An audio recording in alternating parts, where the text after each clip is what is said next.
YouTube, hello. Hope you're doing well today. Welcome to the tavern. My name is Drail. I am your tavern master. Hope you're doing well. Pull up a chair, grab a drink, and let's have some fun today. On today's episode of Genshin, this was recorded early September of 2022. Um, what's going to be covered mostly in this episode is the first part of the Aranara World Quest in Sumeru. Uh, Continuing our playthrough of the first act of the Archon Quest in Sumeru. And then finally we'll be ending off this VOD with the Graven Knowledge event where you get Kale as a free one. Granted, this event was years and years ago at this point, so it is no longer active. I do apologize. As I said, this video was recorded initially years ago, but I hope you'll enjoy. Tell me how the audio sounds for you guys. It's a little iffy for me in some places, but I hope you all enjoy it nonetheless. There are some times when it peaks, so just a warning for those headphone listeners. But yeah, that's about it. I hope you'll enjoy, and I'll see you at the end. Bye.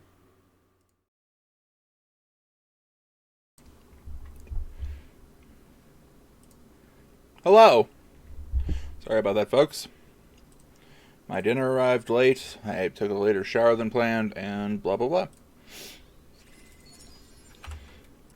Let's get to work. Oh boy, Nimrod.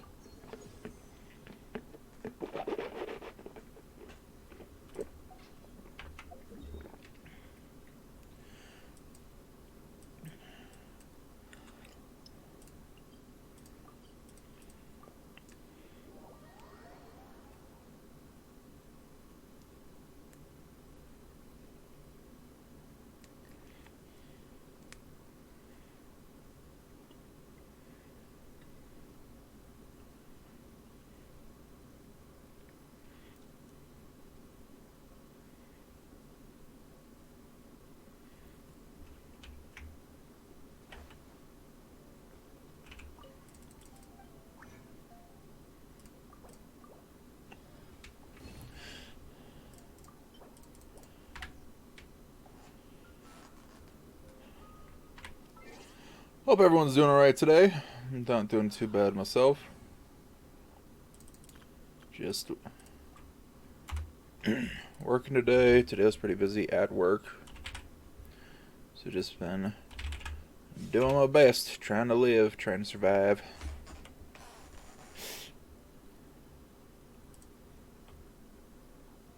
Oh, the check-in reset. Alright then.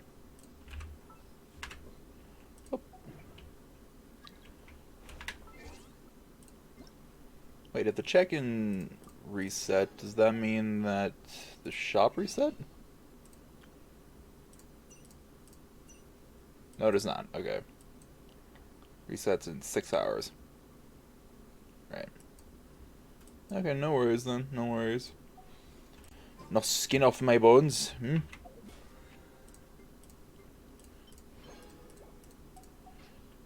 Yeah, how long are these wishes lasting? Okay, I think a week from Tuesday is when Dory goes live. Week from Tuesday? Was that 8 days? Thursday next week? I can't do math. Hold on. It's basically 9 days from now. 1, 2, 3.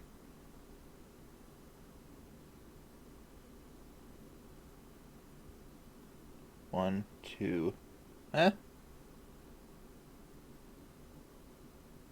20 hours. Minus 4 hours. 1, 2, 3, 4, 5, 6, 7, 8. So these wishes end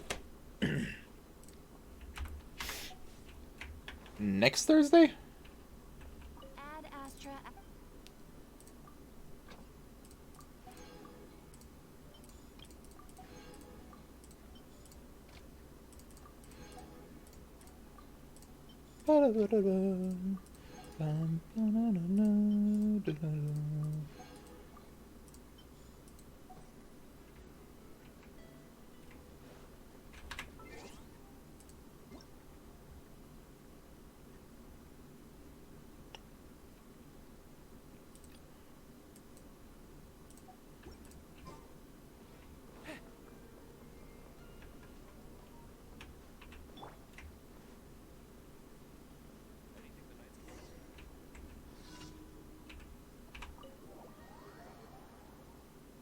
Missing person, get your missing person here. His name's Otto. I don't know.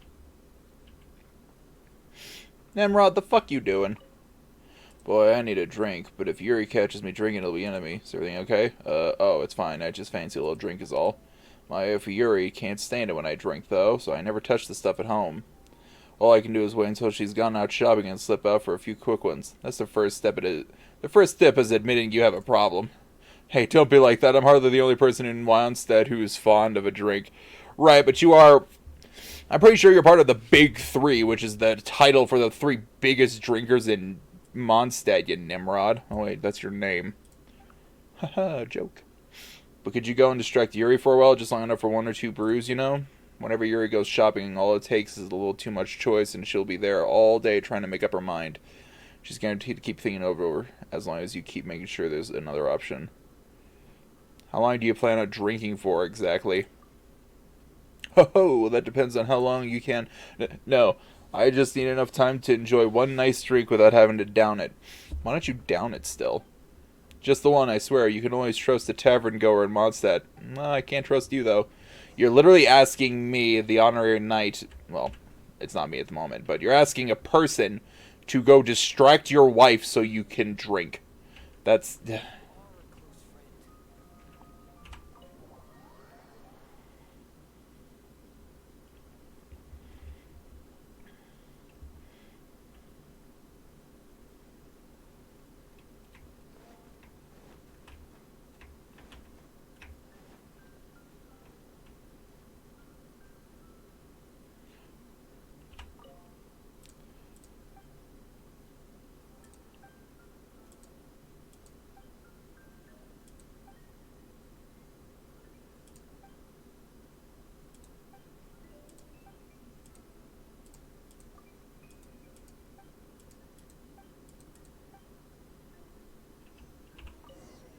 Hey, Quinn, here are these Sunsettias that have been in my pockets for I don't know how long.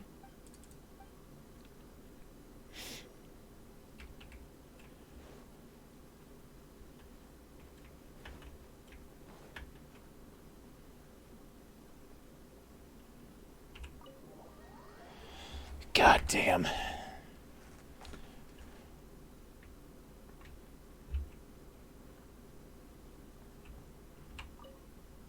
You're back? What's the situation with Yuri? Judging by the smell, I'd say he had more than one.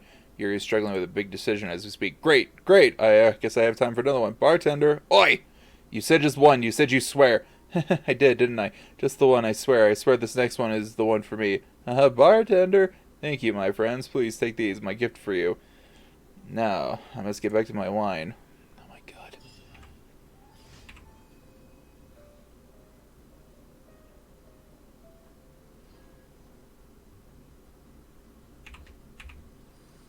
That bastard is lucky he got out of here when he did. I'd have shot him in the face. No, I didn't want to talk to Six-Fingered Jose. Get out of here.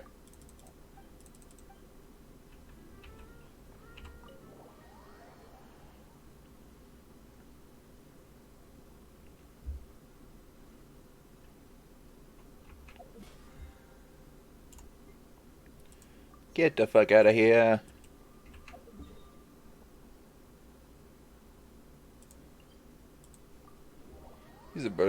He's a right prick, ain't he? Just a right prick. Unless otherwise stated, effects that affect sprints will not affect abilities.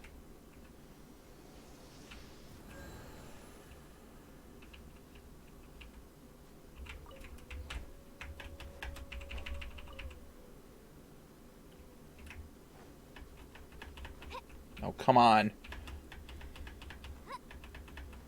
And it's gone. No! Bitch.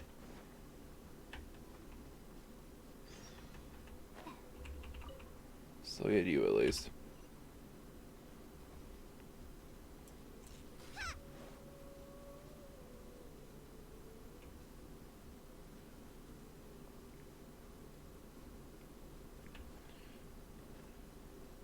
Hey, Lynn. Sweet flower. Sure.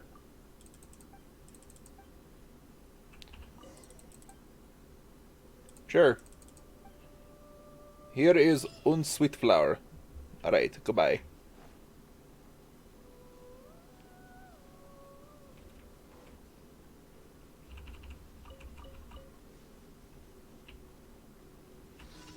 I'll sneak up behind them. They'll never see me coming. That one saw me coming. Solidify.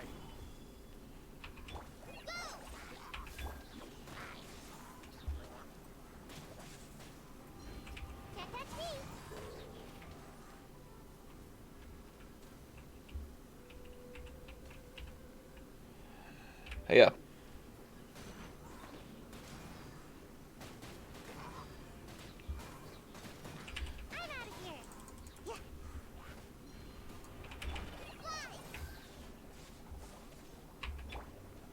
Stabilize.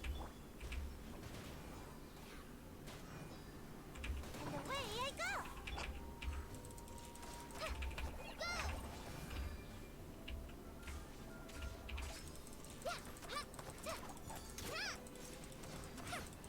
Die, please. Thank you.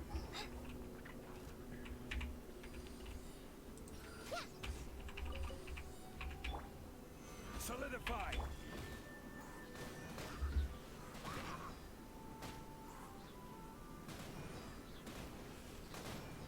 Can't catch me. Fly. Just like we rehearsed. Gather.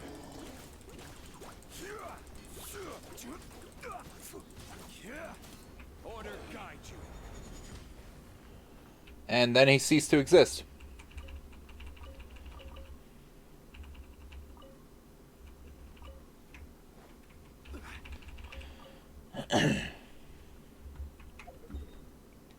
Let's see. Ah, there's the last one. You know, I still haven't been able... I've asked... I'm pretty sure I've asked Zhongli about Conria.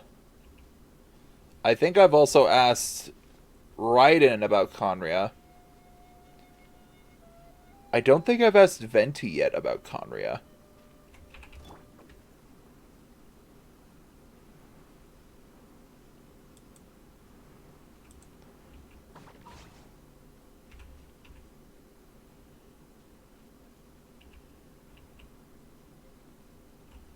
You done? Alright.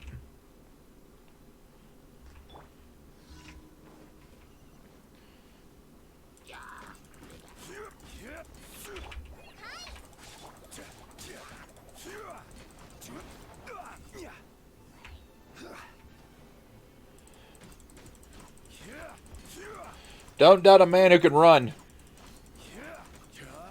And boy, can I run.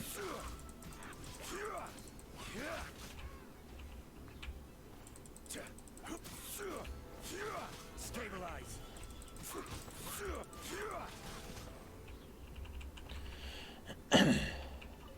Alright, technically don't want to be here anymore.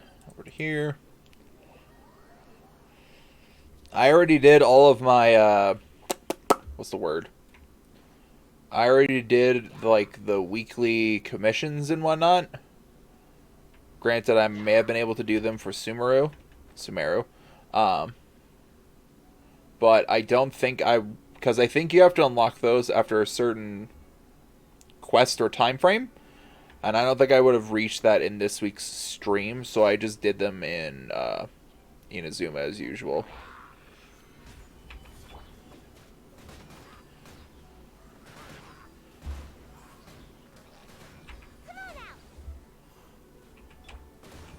This is order.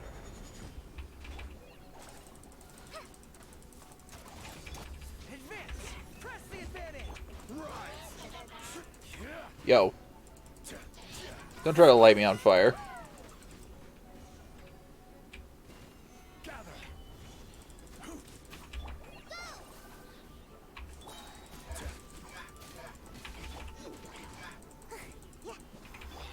Fall in.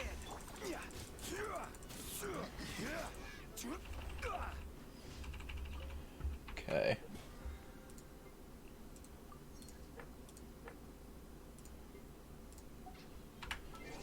Alright, that's all that.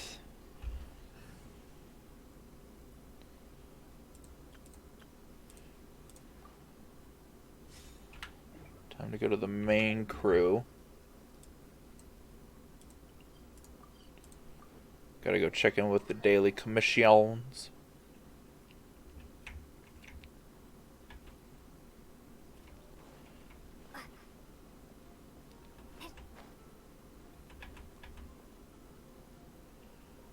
Add Astra. Thank you for. Nice. Alright. Do I do one more 10 pull for Kale? I don't think I should.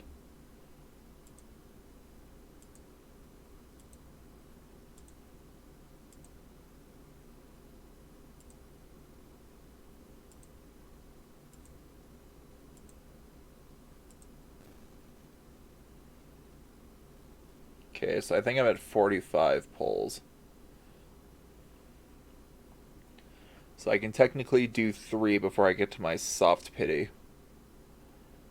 I mean 30. So yeah, I think I'll save those for I still love her little icon here. It's so cute. But I think I'll save my 10 pulls for Kale. For Dory. I don't know which. Well, I might do one more 10 pull for Kale before her banner goes, but we'll see. Do I want to go for one Terror Plume? Yeah, let's go for one Jade Shroom. Jade Plume Terror Shroom. Let's do one of those. Should be relatively quick. Shouldn't take more than a couple minutes.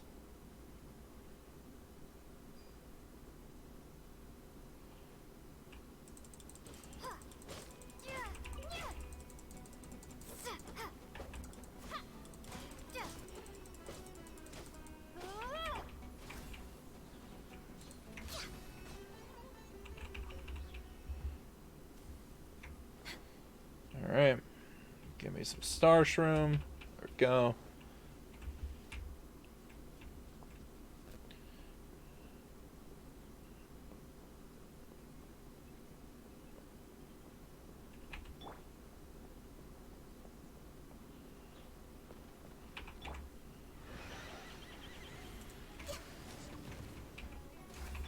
Nice and spicy.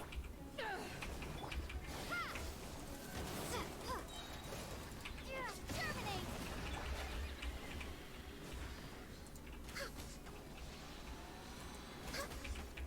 No touching.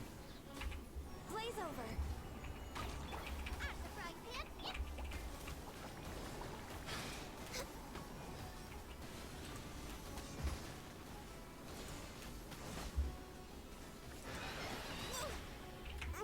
Didn't see that coming.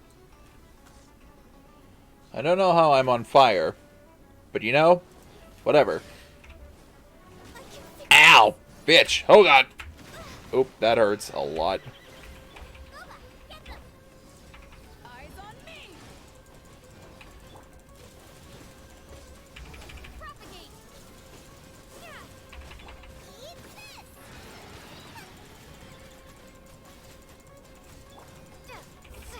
Scatter. And there we go. Bye bye, bird. Bye bye, mushroom bird.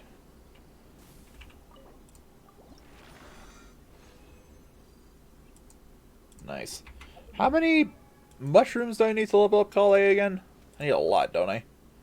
I need another 14. Ooh. That's a lot. What?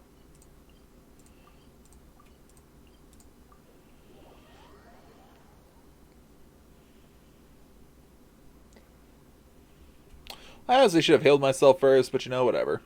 This is Vamara Village. Let's see. Let me say hi to Grandpa Amadea. Amadea? Amadea, Amadea, Amadea.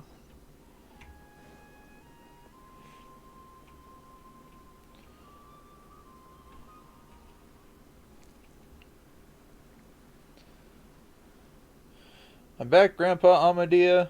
I'm the Dia. Rana, you know the job of a forest watcher is important, but you should come around more often. Yeah, I know. I patrol the forest so that those tiger cubs can hang out in the woods safely. It was just a mess right now. There are tigers in Vamara village? Tiger cubs refer to Iotham and his friends. By the way, your voice. I don't think I ever met you. Do we have visitors? Oh yes, Grandpa Amadea. These two are... Or are they... Is he blind? Gives Amadea... A brief rundown. I see. Welcome to Vamara village, and thanks for helping Rana out. I plan to form a night watch, getting Alfonso, Baram, and Aurelius to safeguard the perimeter as a group. That's a great plan. It's good for the children, after all. Has something happened in Vamara village lately? Oh, could it be related to the round plant-like creatures we saw before? What are you talking about? That sounded like a cabbage from your description. It's okay. We're just a little uneasy from some recent events. I've spent my whole life in Vamara village and never saw anything like this. I won't bore you with my stories. Please watch over Rana. She's always been a troublemaker since she was little. She got lost in the woods once she was 7 or 8 for a couple days. Hey now. Fine, fine. You will be a good host now, Rana. Don't let our guests down. For sure. Grandpa Amadei is getting old, and his eyes are something. Starting to fail him, but he really cares. You're back, Rana? Anything new? Who's the one beside you? I met this kind, powerful traveler. How about you? Caught anything good? You know it. When you see the kids, tell them a feast is waiting. You interested? Not sure yet. Maybe later. You're speaking so quickly.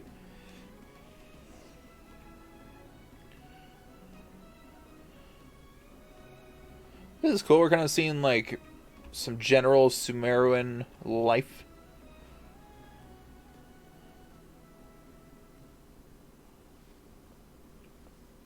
I'm back, Alfonso. I see. Who is that with you? Allow me to introduce these two impressive travelers who helped me a lot. And this here is Alfonso, just about the most dependable person in Vamara village. You flatter me, Rana. Anyway, nice to meet you two. Thanks for looking after Rana. You don't look like a local, Alfonso. Are you a traveler too? You're an experienced traveler indeed. Saw right through me at that glance. I'm guessing he's from Mondstadt. Oh, Fontaine. Came here as an apprentice from Fontaine, but ended up staying because I really like it here. And it's been years since. Alfonso's practically one of us now. Anyway, how are the kids? They're not running around, are they? I mean, it's not a good time right now. They're in the village waiting for you to return after Calvis came back. Is it really okay to talk about that before guests? Maybe we should talk about it later. Is this something important? We can come back later. Don't worry, they saved my life after all. Actually, you could have made... I fight very well. Yes, very impressive. But Paimon thinks you're a good enough fighter to get it done yourself. Paimon means, don't you run into wild animals a lot as a forest watcher? That is true, however, time is life to me. You saved me time, so you saved my life. Anyway, some of the children of our village have gone missing recently. That warrants much more than just an anyway. This is a very serious problem. Have you notified the sheriff in Sumeru City? Is there anything we can help with? Wait, just listen to me. The missing children always came back in a few days, but they don't remember what happened. They've gone to the Feywild. I'd round up a search party every time, but sometimes we'd run into wild animals, sometimes the Withering Zone, other times outsiders obviously too tough for us to handle. However, we could never find the kids since the woods are simply too big to search, even for Rana. Yeah, but in the end, they suddenly return when no one was paying attention and cannot recall anything when asked. They remembered nothing at all? I'm not sure. I think that they just don't want to tell us adults. even though I'm only a few years older than them. Still, that's pretty concerning. Right. So I've been patrolling nearby recently, looking out for anything unusual. That's also why I spoke to Amadaya about forming a night watch. I also asked Alfonso to keep an eye on the kids. Sorry. It's okay. I'd be more concerned if they actually stay put. I want to have a word with Istofat later. It's his job to watch after Kuwas and Sudabe. You ought to take it easy for a while, Rana. You're the only one who can get through to the kids. It's dangerous outside lately. Withering zones aside, you got the Fatui from Shneznaya with their armed mercenaries operating in the forest. If something goes wrong... Fatui? I know, I'll be careful, but I should be on the ball because it's dangerous. I was like, Fatui? It's like, eh. But even if you could deal with wild animals, the Fatui are more than you can handle, Rana. It sounds like Alfonso knows the Fatui very well. Oh, I learned about them from the travelers settling between Sumeru City and Port Olmos. Ormos? It's Rana! Rana's back with Alfonso too! Here comes trouble. Anyway, think it over. I picked a bunch of star shrooms for you, Rana. Oh, look at all these little outfits. Eotham, didn't you promise me never to wander outside the village? The Rishbal and Raja will come and get you if you don't behave. I'm big now, and I'm not scared of anything. That doesn't matter, kid. If a tiger comes and gets you, a tiger comes and gets you. Did you catch the gator, Rana? Gator Raja this time, Rana? I wanted to hear some tales from the woods. Oh, she's so cute. Look at that outfit. These guys have nice outfits. Look at them. They're so nice. Well, I didn't see the gator Raja this time, but I brought you a golden lion and a silver... Silver what, though? Whopper flower. What does Paimon have to do with a whopper flower? What does Paimon have to do with a whopper flower? I didn't realize I was talking about Paimon. Silver duskbird. Silver bass. Oh no. Super silver specter. Calm down, Paimon. Alright, stop picking on them. Lumine and Paimon are my friends. Paimon's not going to get mad at kids. Regardless, you know a lot of animals. That's right. Rana tells a story every time she's back. She told us about a huge gator last time, and the Sumpter Beast Lord. And the Rishboland Raja that couldn't be caught. That's right, and it will come and get you if you don't behave. Oh no! Everyone in the village sure seems to get along. If only it could always be like this. Anyway, my friends here came from a place far away. Why don't you tell them a story? Me? Sure, our trip to Sumeru has been a very eventful one. Yay, let's look at Rana's house. Last one there is a specter. Oh yeah, I forgot that the specters are the little floating mushrooms, or jellyfish. Be careful going over the bridge, don't fall in the water. One of them falls in the water. If one of them fell in the water, I would laugh. I'll be honest. I don't know where Rana's house is. How am I supposed to beat them in the race if they freaking know where they're going? I'm guessing Rana's house is over there. Stop running on the bridge. You might fall in the water. Okay, I am not running on the bridge, and I am watching them carefully. I'm also making sure I win against a race against children. Oh, Rana's brought visitors. Welcome. Oh, hello.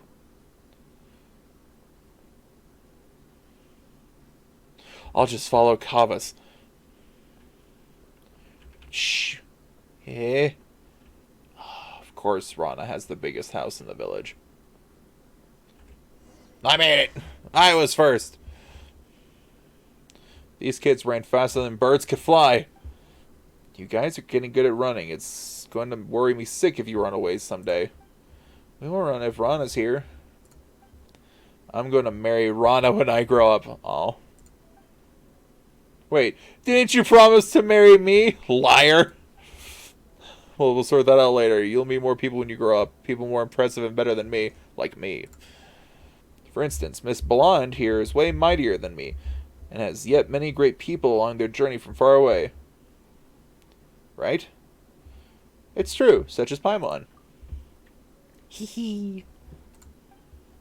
Have you been traveling for a long time? Yes. Rana said you tell us stories. Shh. I've got a lot of stories. You got the tiger cubs then. I have a meeting to go to. You kids be good to her and stay put until I get back. Okay. Oh god, what story do I tell them? Do I tell them the story about the time I fought a dragon, an ancient god, or a god?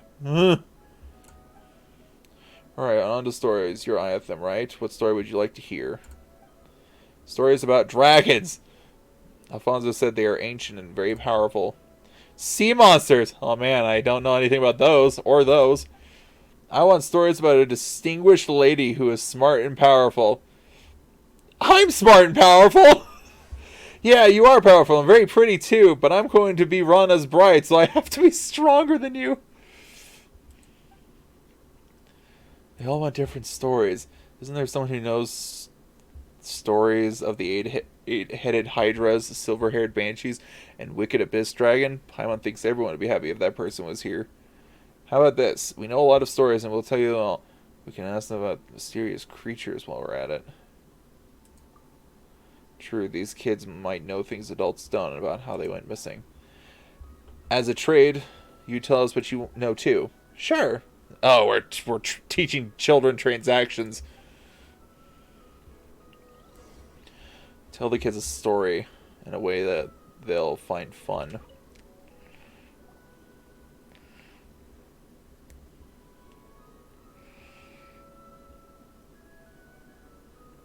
Alfonso sure has his ears to the ground. Yeah, we know about that. So what is the dragon like? Pillage's Mon said. How should Paimon put it? This is a tale of heroes triumphing over evil. Here goes. A long time ago, in a kingdom far away, a big dragon with huge wings and sharp fangs lay in deep slumber. When the dragon woke up, it saw the world had changed. Growl, the dragon announced. I'm mad now, and I'm going to wreck your little houses and keeps. The dragon wasn't actually bad, but was tricked by an evil sorcerer into thinking everyone's bad. Then one day, two travelers arrived. Paimon tells the story of an azure blue dragon in a way that really engages the kids. So with everyone's help, the travelers removed the curse from the dragon and helped it find its friend.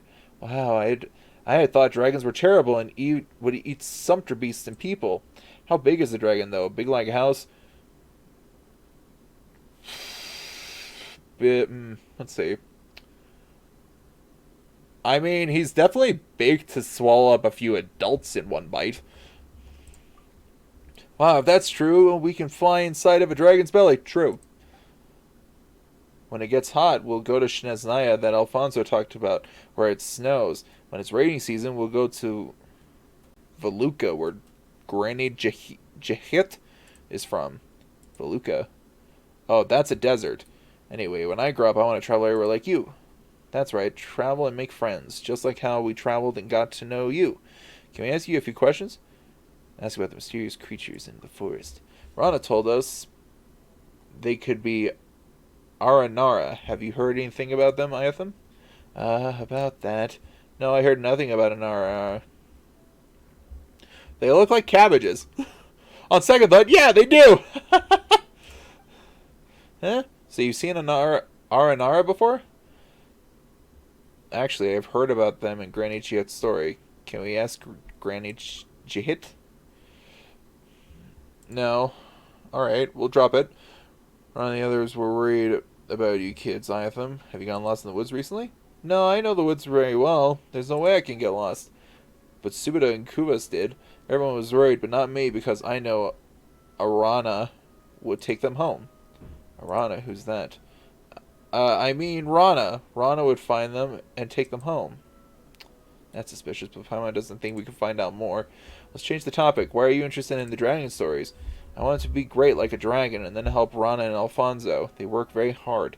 It always takes a long time for Rana to patrol the woods. Alfonso goes out when no one's looking to.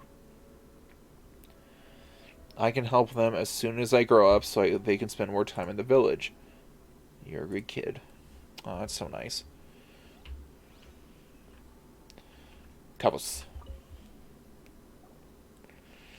Sea monsters. I heard there's lots of big and peculiar monsters in the sea.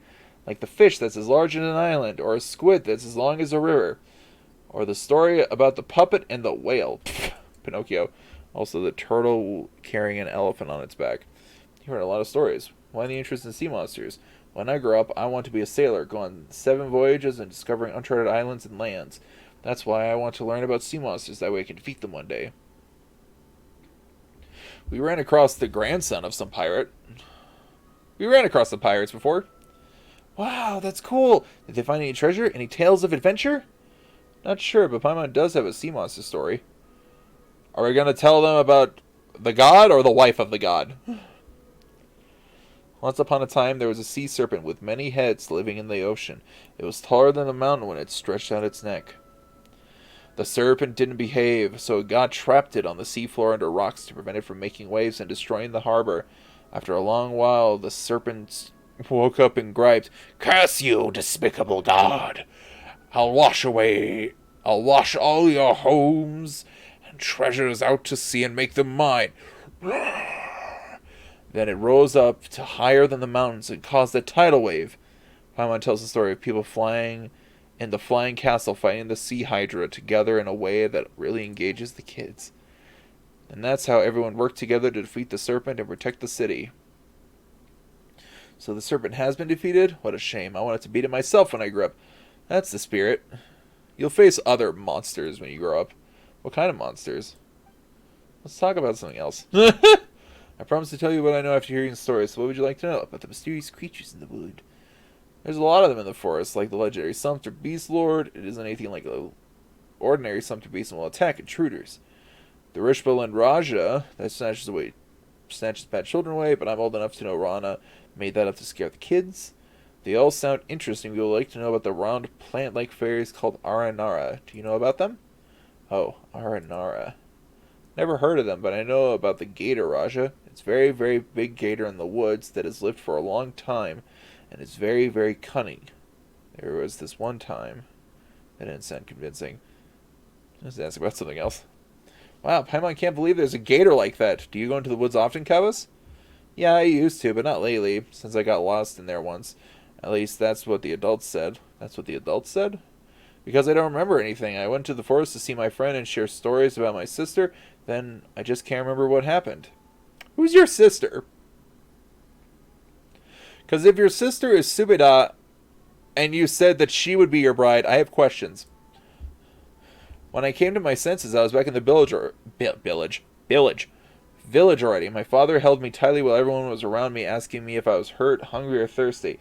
Then they wouldn't let me go there again. You went into the forest to see your friend? You have a friend in the forest, doesn't everyone live in the village? Yeah, a friend to everyone lives in the forest, taught us many things, like what wild fruits we shouldn't eat, and which trees would let us climb on them. So what is that friend like?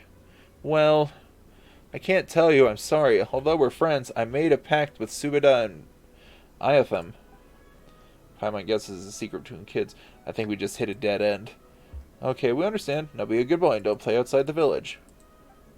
Of course, I'll be a good big brother to Subida and Iatham.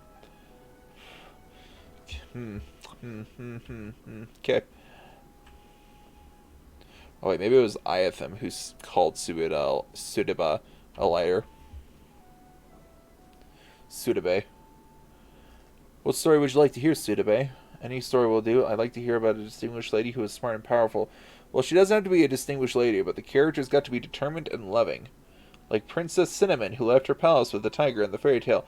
That's a lot of demands. Well, Paimon knows several ladies who fit the description, but somehow they all have connections to Electro. Electro is good. It makes plants stronger and bear more fruit.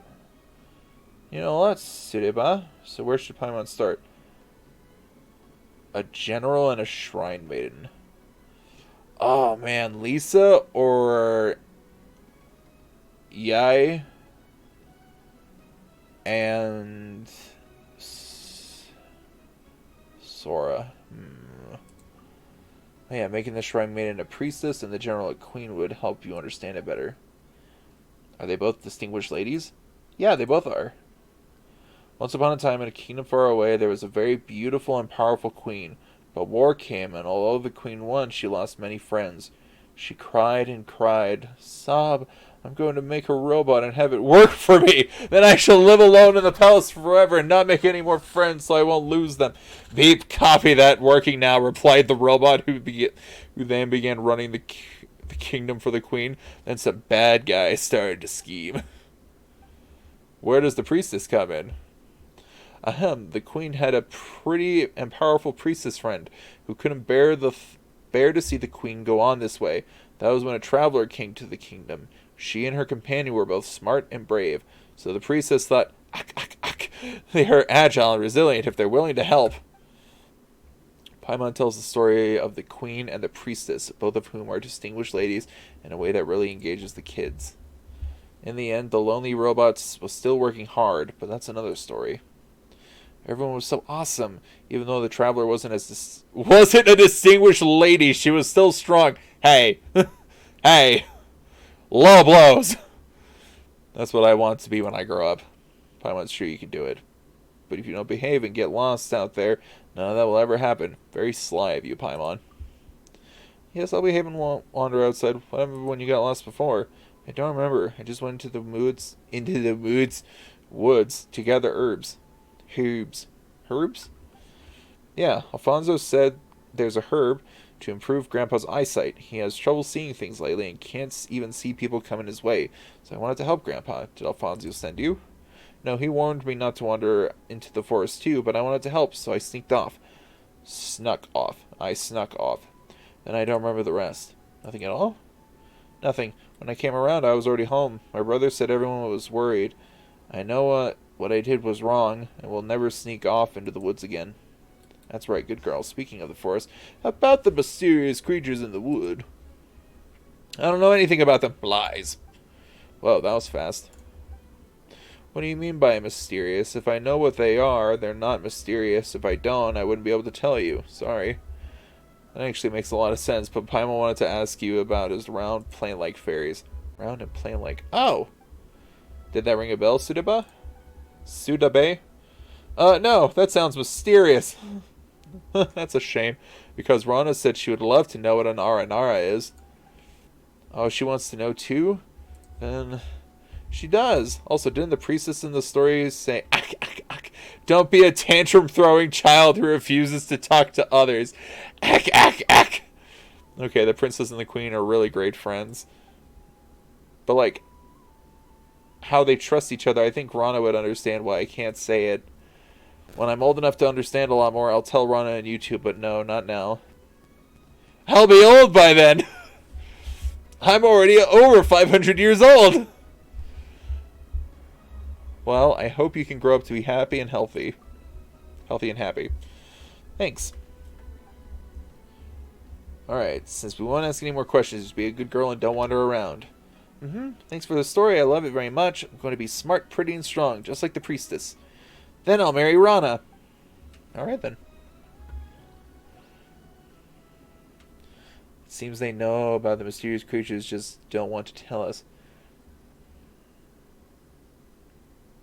We treat it as just treat it as a secret between the kids.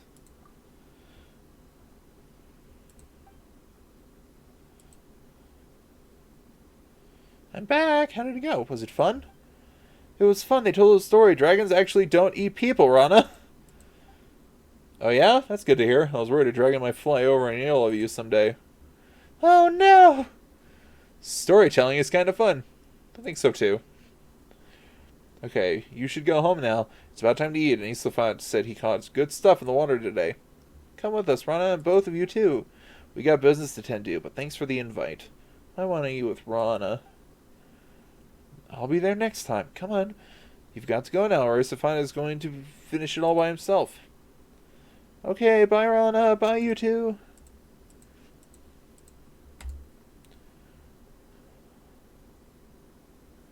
They're running away. Stick around for a minute, Iatham. I want to talk to you. Oh shit, you've been called to the side, boy! I'm concerned about you. The forest hasn't been the same lately. Animals are getting more aggressive and more fungi have popped up. Same with the withering zones, which keep appearing. Don't go picking mushrooms anymore, okay, Iatham? Don't worry, I know we're safe and not safe. What's more, Starstreams are tasty, and they give you the energy to keep working hard. No, Granted Head and I are both worried. Promise me that you won't run around out there before I figure out what's going on. Okay. That's a good boy. You'll be great when you grow up. Alright, go eat with Kavas and the others. Got it.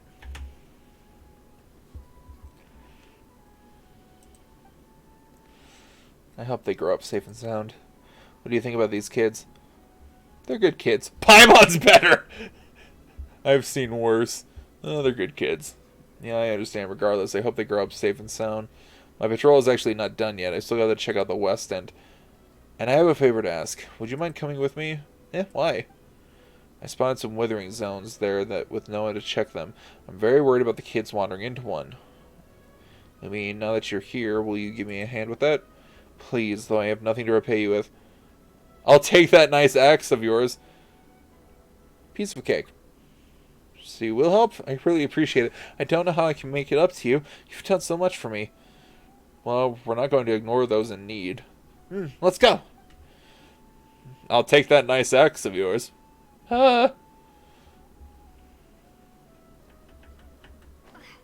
Shit.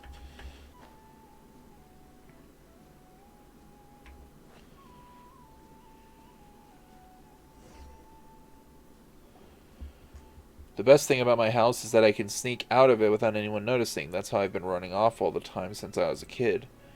Alright, back to business. Let's go wherever you're ready. Let's go. Sure, it's not far to the west. And once I take care of these withering zones, then I'll go clean up the withering... Go to the withering zone that needs to be cleaned up. Yeah, so once I get through this withering zone, I'll head to the... I'll head to the city. Those roses are... There are roses growing here, and I picked them. Tainari taught us to pay attention to the light shining from this type of rose. It is said to be related to the ley lines. Access denied. Out of the frying pan.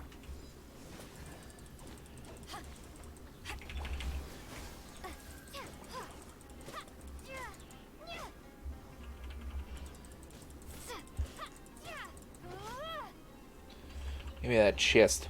I'll keep this close. Also, let me get that food. Ganyu's having a bit of a rough go.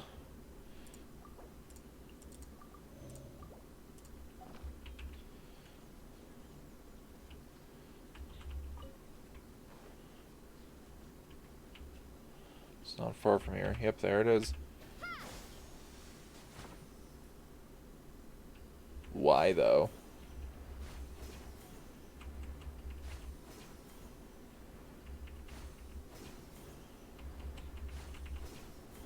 Oh, I see.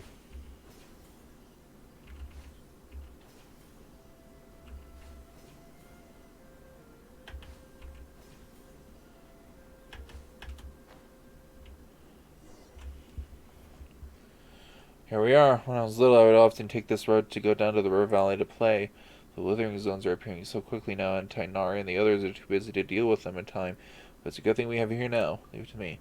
Okay, you made clean work of those withering zones before, but they're still dangerous. If it gets too much, be sure to leave the realm and take some rest. Will do. Good luck. You stay here. I got this shit. I missed.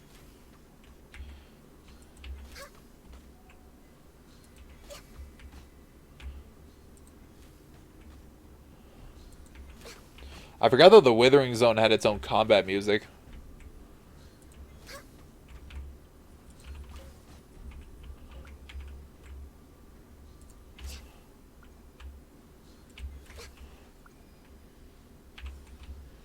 Ow, bitch. God damn it.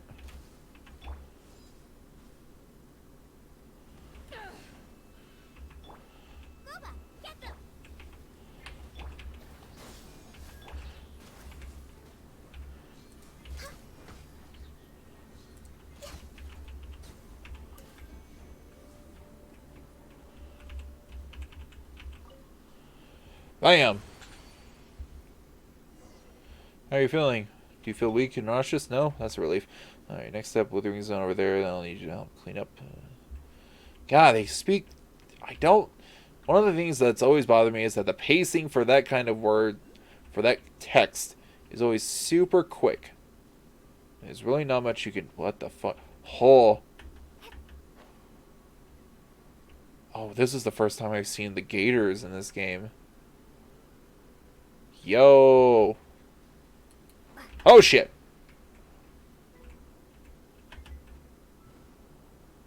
There's no way I can grab one, right? It probably has a health bar and isn't, like, able to... I want to get, like, the Sumpter Beasts or, like, the Tigers for my Serenity Teapot. That'd be sweet. What am I getting a gator, too? This Withering Zone's expanding. Regardless, I'll leave it in your keepable hands just like before. Just don't overdo it. I won't. Don't worry. Thank you. Okay, let me heal up really quick. Just because Ganyu took a bit of a bite out of that last one.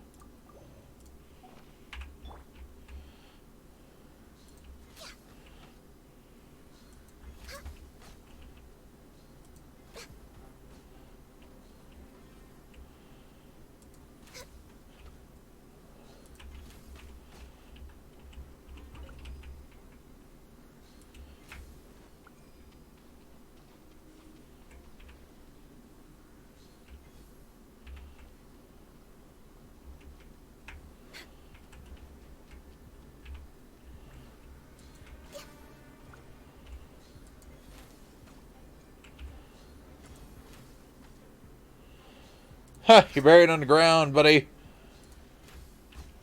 Underwater, technically.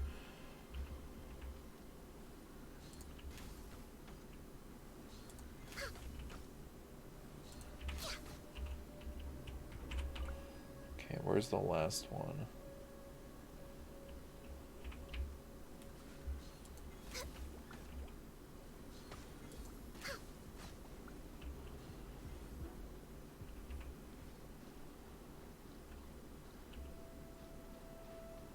Oh. It's pointing over there. Okay.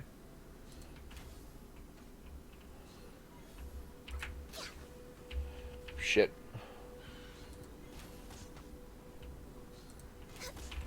No touching. At the right hand.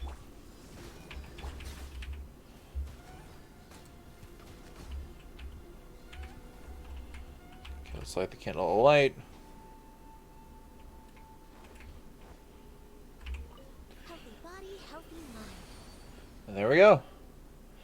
Head over to the next one. There's a Spender Crocodile hotspot. Yeah, we're not getting rid of the Withering Zones. Well, the recent alligator activity is people especially worried. Spender Crocodile? We're way behind schedule. Oh. Oh, Spino Crocodiles. Forest Watchers are also tasked with protecting the ecosystem. Recently, potentially because of the Withering Zones, the alligators have become, shall we say, unusually manic. Not only have they been invading other animals' territories, but they're reproducing at a faster rate. If this goes on, they won't just be a danger to the children, but to the forest ecosystem as well. Luckily, your opponent is in Withering Zone this time. It's my time to shine. You rest up. I'll come help you. We're coming to help. Is it really okay? That's great then. I'll finally get to fight side by side with you.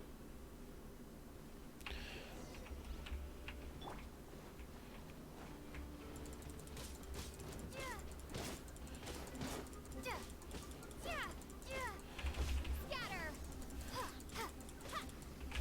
Access denied.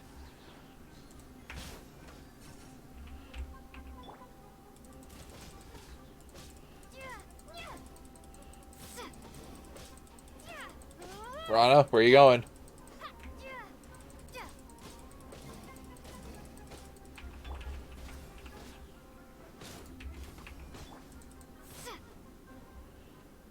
There's one farther downstream. Oh, there's also that up there. Oh, that's funny.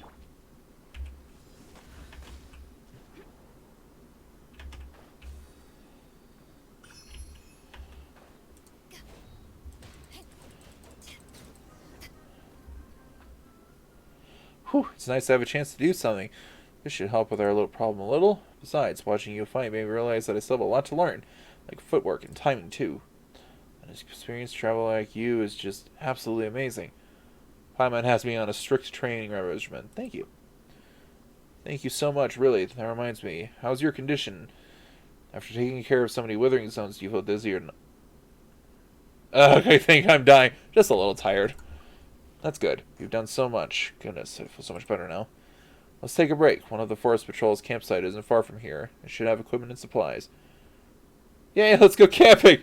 Camping, that sounds fun. And off we go. It's just ahead. Oh my god, camping. I'm gonna cheat and Spider-Man my way there.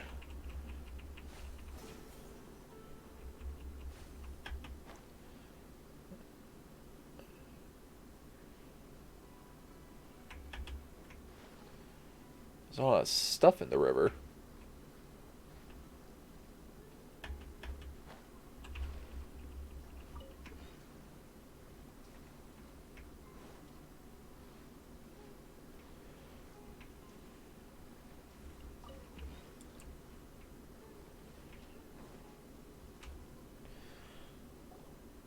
Here we are. What's this round thing at the edge? It looks like a small cabin. Oh, that's... I'm not sure where it came from. But you see them all the time in the Forest of Sumeru. Maybe it's some kind of ruin. Strange. Since you've asked, I seem to have heard about this kind of house and its resident. Who was it again?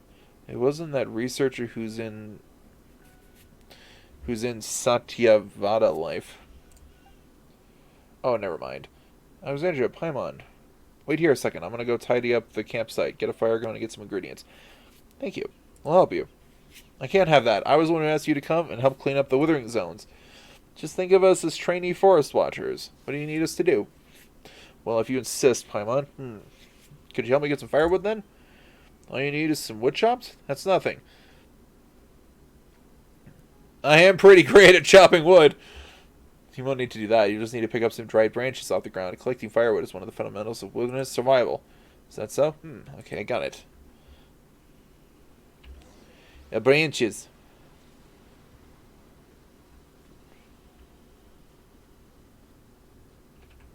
I don't know what that sound was, but it sounded spooky. Need some wood. I need some firewood. Okay, I'll be honest. You're not going to find dried sticks on a small islet in the middle of the river. That's not how that works. Come here, fish. Come here, fish. Come here, fish. No, it evaded me. Haha! Like, you would not find dry wood right here. Why do we have to pick tree branches? God, camping is tough. You have to pick branches to start a fire. Come on, Paimon. I mean, what else? How else did you think we started fires? We've been camping for a while now. Paimon's gotten lazy off this front of teapot. Is it up there?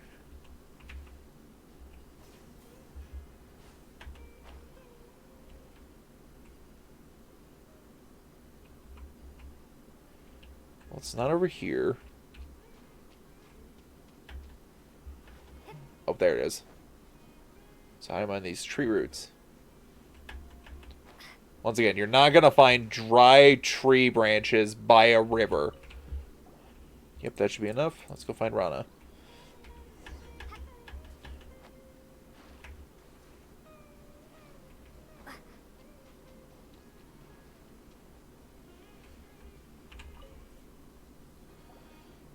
You guys are back. I'm almost done here as well. Gotta wait for the camera to stop panning. There we go. Will these be enough? Yep, that's more than enough. Alright, one of our camping traditions to have the most esteemed person in the group light the campfire. They just have to light it, right? Leave it to us. 3 hours later. Alright. I'll leave the lighting of the campfire to you. Well, you know, I don't I don't have a tinderbox. So... Guelba? Guelba! No! God! Using the supply stored as a campsite and the ingredients gathered along the way, Rana makes a pot of richly fragrant curry. Everyone stuffs their faces. The rest is packed up in containers for later use. Oh good, the forest isn't on fire, and he has much anymore. Ah, it's so good. Curry tastes even better after hard work. It's delicious, thank you. Still, this curry is so aromatic. What if the smell draws some critters or hilly churls over here? Curry, curry, in the air. Hungry children, it's time to come home. This is a children's song from Sumeru. There's something freeing about curry. Each family adds different ingredients and spices depending on how they make it. So each family's curry has its own flavor. So when we were little, we could smell curry and tell whether it was made by our parents. But once we got older, we couldn't tell whose curry was whose anymore. They all seem about the same.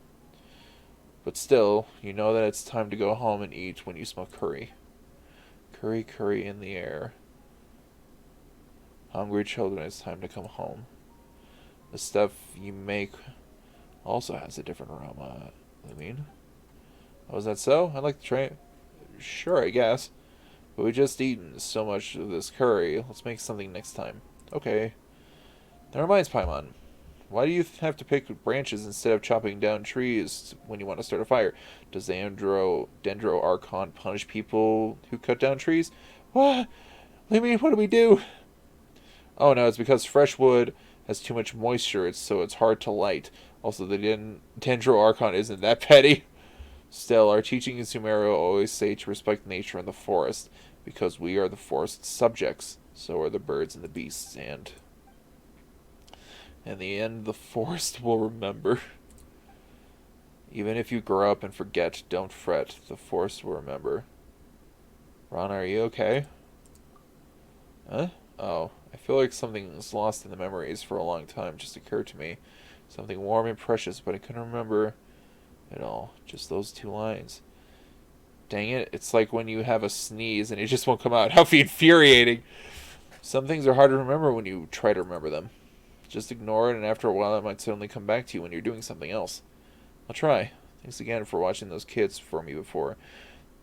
They're like my little brothers and sisters. The oldest one, Kavas, he wanted to travel about the world by boat when he grows up. Sudabei is his little sister, and she says she wants to be just like me. It's a little embarrassing. I don't think there's anything embarrassing about that. Then there's Iatham. I'm more worried about him. He was raised by Granny Jahit. Jahit? After being abandoned in the village. Eh? So Iatham was... yeah. I was still just a little girl back then. One day the adults discovered that a traveling couple who'd been staying in the village were gone. All they left behind was this teeny tiny child. I always used to worry about him, but now he and Kavas and the others are like family. Alfonso also looks after him, just like a real older brother would. About you and the children we were talking about before. Yeah, now that you mention it, when we were telling stories about the children, we also asked about the Aranara. Ah, that's the round plant-like fairies you mentioned before. They said they didn't know, but they were acting like they were hiding something about the Aranara. I don't know much about the creatures myself, but I'll tell you the part I heard. First of all, they're much like you described, rounded plant-like. The forest is vast and deep here in Sumeru. It's constantly changing like a gargantuan beast, so even locals will lose their way, let alone travelers. Legend has it that there are countless bizarre and amazing creatures in the forest like this, and its most famous among them are the Aranara, which supposedly means the forest people. The Aranara are related to the Dendro Archon and are the guardians of the forest. They're the bridge between the people and trees. They also have the ability to enter dreams. But for the people of Sumeru, dreams are very rare. That sounds amazing. Agreed. They might not say it in front of the adults, but I think they really like the legend of the Aranara. Who knows, maybe they've seen an Aranara while playing in the forest. It's normal for children to have secrets amongst themselves that they keep from grown-ups, as long as they grow up healthy and become strong, kind, and good adults. Also, about kids going missing. About that. Do you have any clues? We were also worried, so we asked around. The kids said that they were in the woods, and the next thing you knew, they were in Vimara village. They couldn't remember anything that happened before that. That's right. Kavos and Sudabe suddenly appeared in the village after going missing for a few days. Everyone was worried sick while they were gone. Alfonso even organized a search and rescue team. What is it? Now that I think about it, it was actually kind of funny. Remember when I said about curry before? Alfonso made the search party take curry into the forest with them so the children could smell it. Anyway, we didn't find Kavas and Sudabe, but they came home on their own. And with the whole memory loss situation, something about this whole thing just doesn't feel right. So I've been patrolling the forest and ruling out any element that would harm the children. Iatham is the only one... What the Oh, it's the green dendro thing that's like floating above.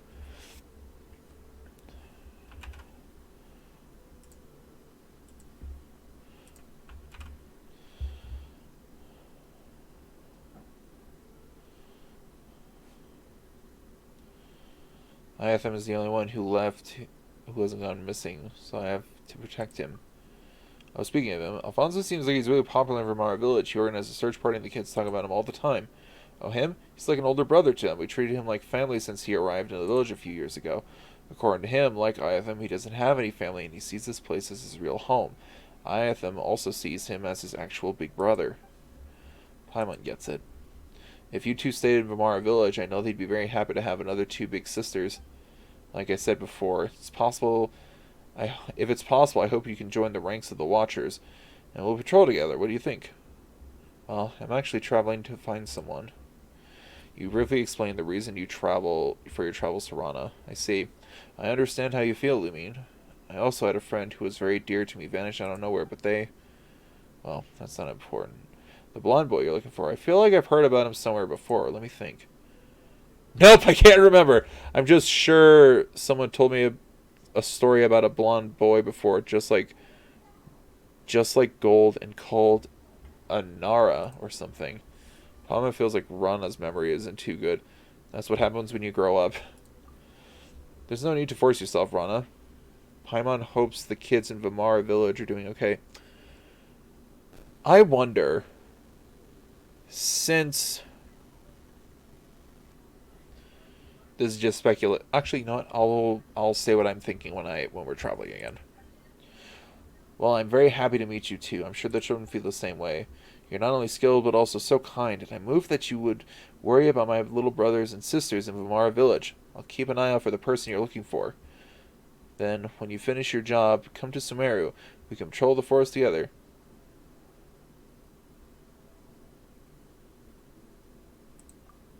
Okay, but think about it. If only I could have met you and Paimon earlier. You're making Paimon... Oh, that's cute. Making Paimon blush. She can sleep even while sitting upright. She must be exhausted. Looks like Rana doesn't have our stamina. Do you want to rest?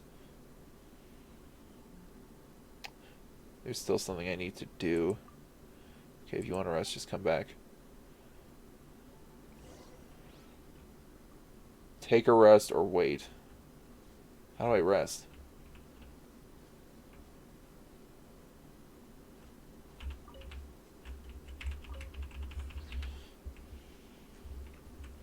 Well, I would honestly feel bad now if I left Rana just here in the forest by herself.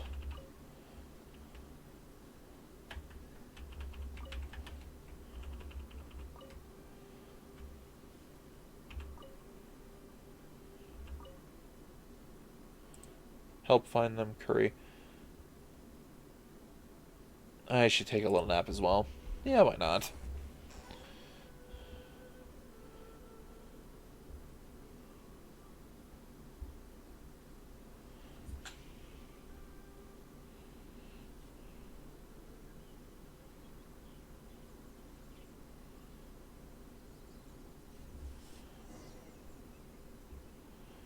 I slept so well, I don't remember falling asleep. Sorry about that.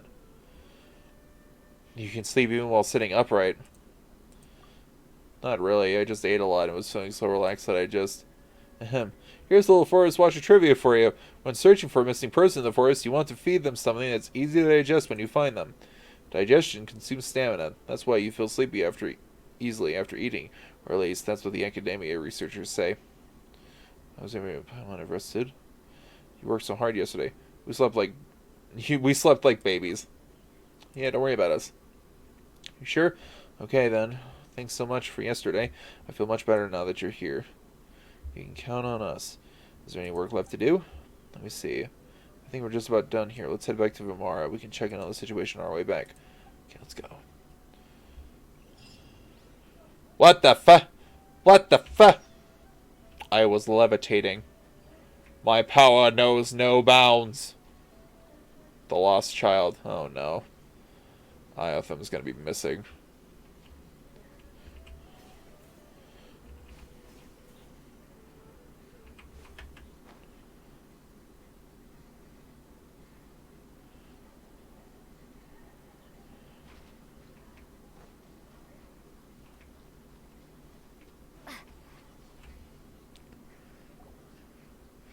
I'm so glad you both could come with me. Still, I need to report the expansion of the nearby Withering Zone to Tainari.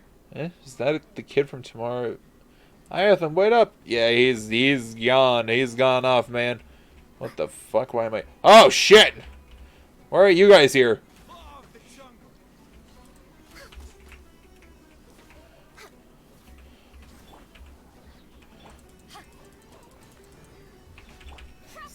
Got. Now you're testing my patience.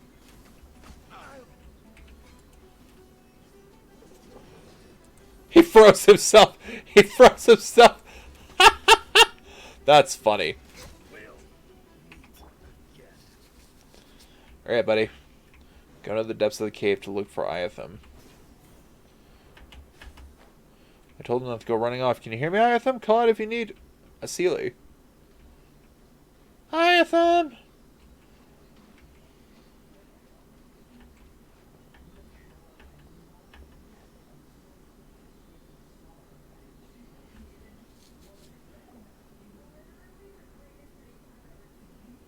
Oh, shit.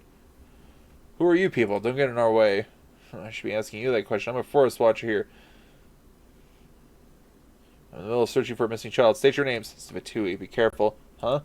These are the Vitui that Alfonso mentioned? State your business! Alfonso. Whatever. Don't think you'll be getting out of here without a fight. Well, it looks like you're not going to be able to talk this one out. They'll be dead soon.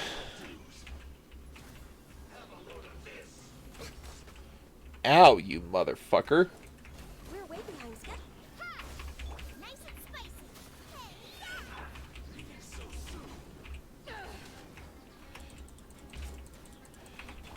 Propagate.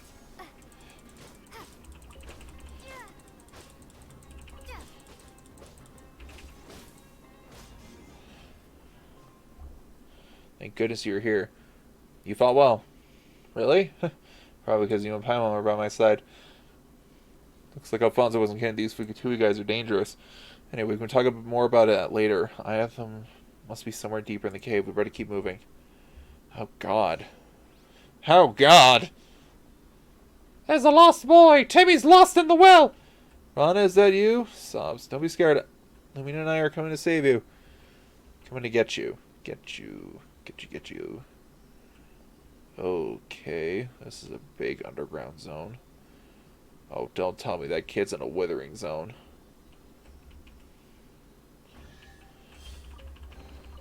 A reward on the road.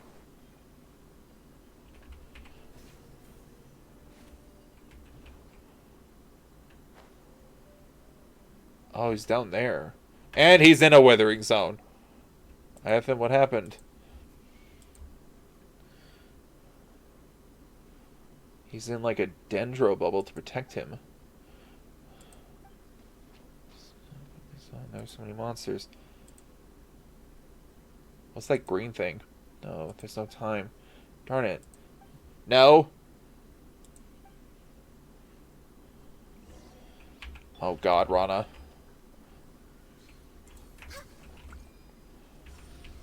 Did I miscalculate?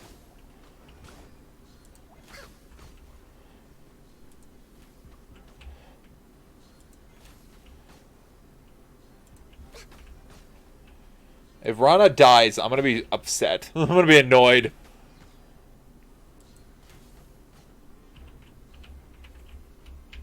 Dendro Gamma.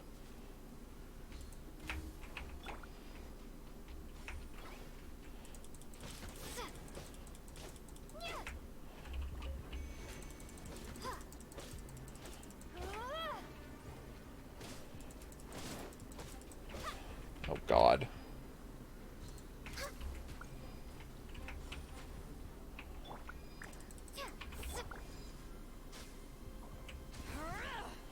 You little rat.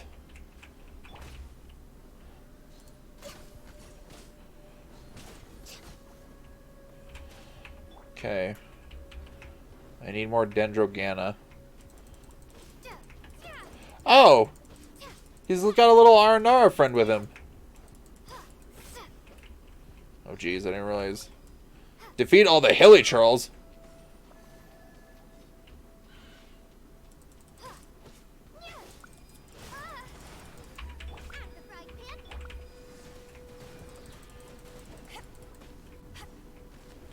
Oh God. No touching.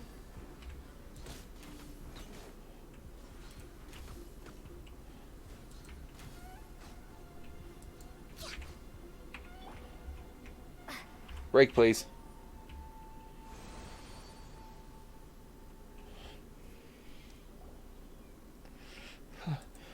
Finally. That was okay, little man. There's nothing to cry about. Look, if I can tell them about what I felt in the Withering Zone to those academia researchers, they'll be able to take care of the Withering for good. Did you see me fight? No, did you see? Be sure to thank her. Rana. I'll go get help. It's fine. I just feel a little dizzy, that's all, and a little tired. What are you talking about? You're my little tiger, so no more crying. Are you okay? Aren't you? Does anything hurt? Do you feel dizzy, weak, or... I'm fine, but you... It's nothing. I'll be fine. I'm a battle-hardened forest watcher, after all. Let's go.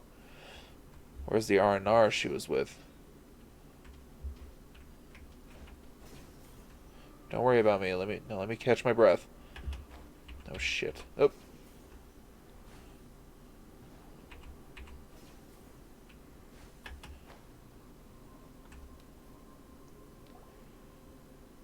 I'm sorry. I need to rest. Wait for me, Iatham.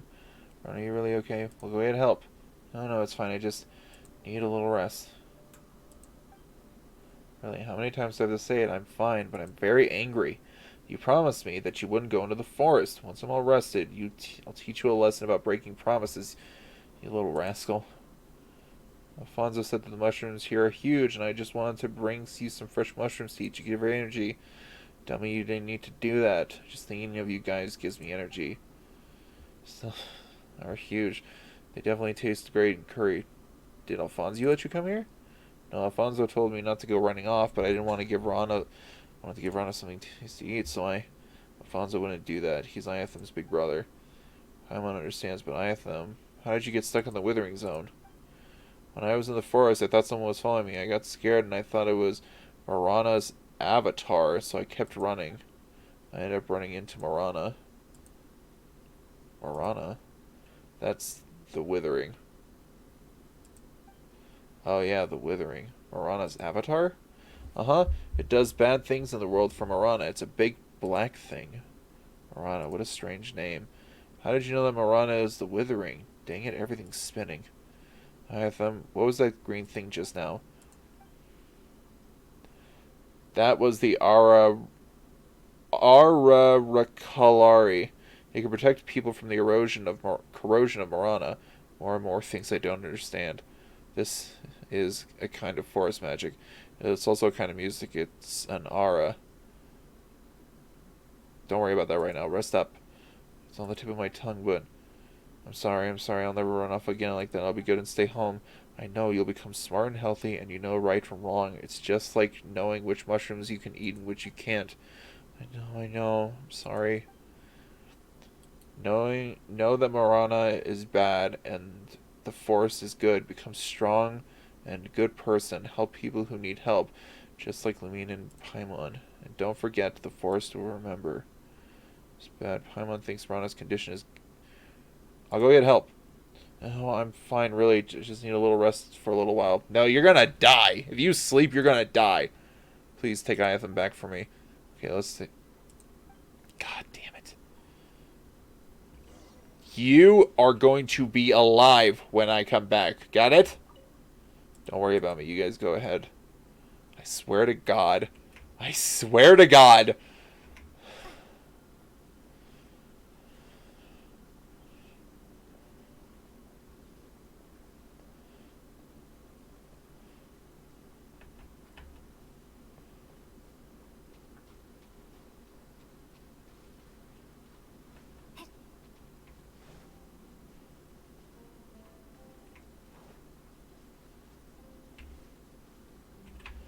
I'm just gonna fast travel. It's gonna take me way too long.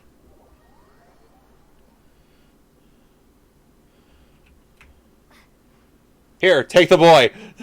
Tosses him at Alfonso. Rana needs help.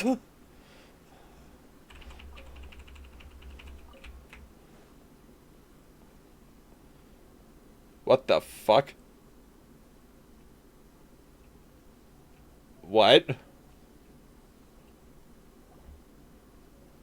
Iatham, why are you... Lumine, it's urgent, so we'll make this quick. You quickly explain what happened. I see. Iatham, you go rest up. Okay, I'm sorry, Alfonso. It's fine. Whatever matters is that you're okay. Wait here a moment. I'll go with you as soon as I prepare. There's no time. This is the location. Head there as soon as you can. You have to hurry back and look after Rana. Wait. If Rana's dead... If Rana died... I swear to God. I swear to all the Archons. I swear to Celestia.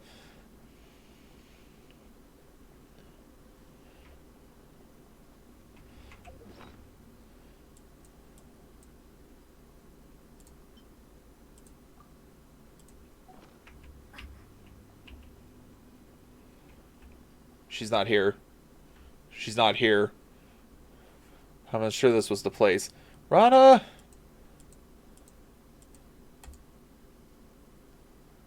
Rana! No answer. Darn it, what happened? Those traces. We'd better follow them. Make sure that maybe there are clues left for us by Rana. I don't think Rana can make glowing lights, but you know, whatever.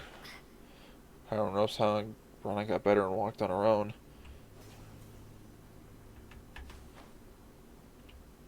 That would be great.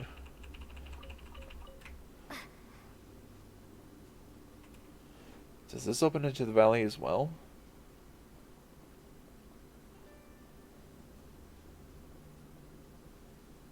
It does.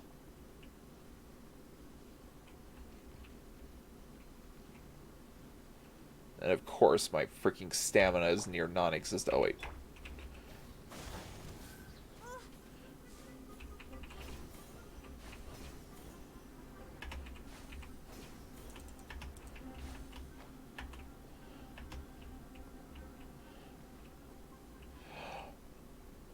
This looks like something that protected Iatham. Rana? She's sleeping. Hey, Rana, can you hear Paimon? What's going on here? Could it be the Ara thing Iatham and Rana were talking about? What was it called? Arakalari. Ah, yes, right. That was it. Paimon thinks that it could resist Marana corrosion or something. Yes, Nara smart. Arakalari can resist Marana. It's an Aranara. Wow! And it can speak. Isn't this the thing we saw before? You scared Paimon. Paimon thought you were talking vegetable. Not vegetable. Arana. Arana is friend. Arana. Aranara? Eh? Did you say Aranara? Now that Paimon's really looking at you, Paimon thinks we really have seen you before. Arana. Paimon thinks we heard that name from Iatham and was telling a story before. Yes, Nara Iatham is Arana's friend. Nara Iatham. Aranara are children of the forest. We live with the trees. Not like you, Nara Lumine. You are the child of the dandelion. Always traveling. How do you know how Arana knows? Not important, but Arana wants to help Narana. This is very important. Narana. That's almost a tongue twister. We want to help Rana. What do you need us to do? Thank you. You good, Nara. She is Arana's very important friend, so Arana will protect her. But that is not enough. To heal Nara, we need Bija. Nara Lumine must go to Vanarana and ask everyone to help get Bija. Narana got corroded by Marana. Very serious. Bad bugs are biting tree roots. Trees will wither. Fruits will rot. Nara's life is like a tree. Bad bugs like Marana. Only Bija can make Narana better. So we need to go somewhere called Vanarana and come up with a way to get this Bija right. Then we can heal Rana. Then Rana's current condition.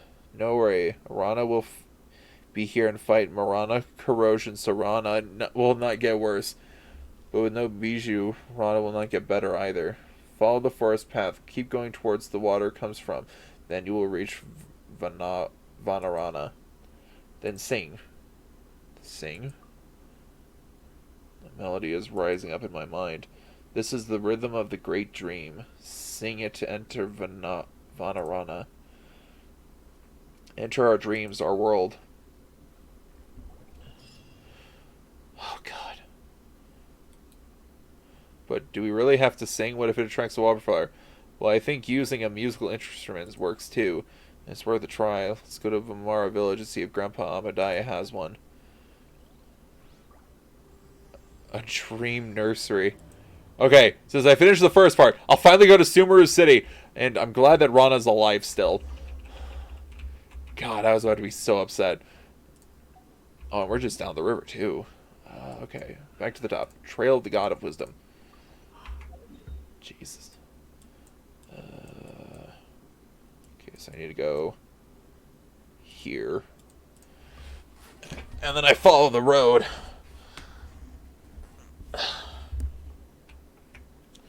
Northward.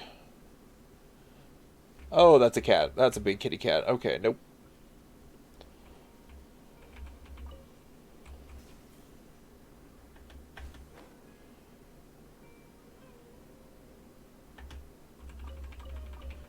They're playing games. Shit, they saw me. I'm good, boys. Bye.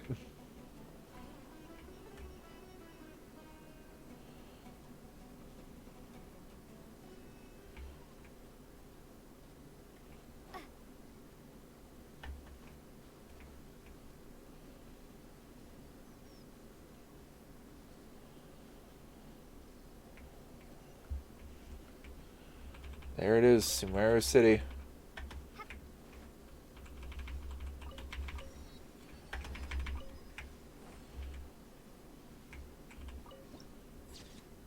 The city where all wisdom resides. And there's Celestia right in the background. Alright.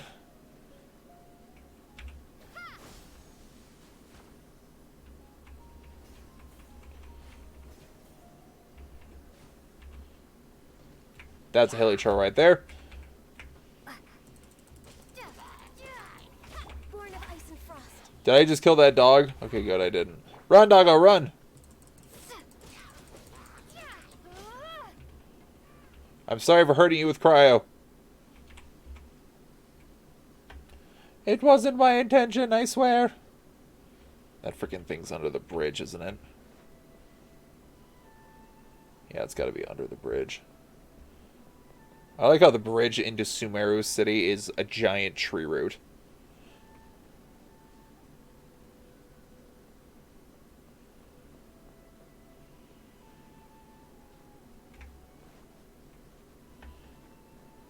Hello, Minu.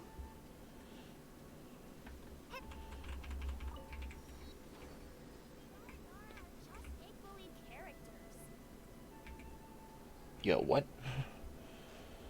What blasphemy are you speaking? Traveling merchant. They're all from the renowned Palace Alcazarzare.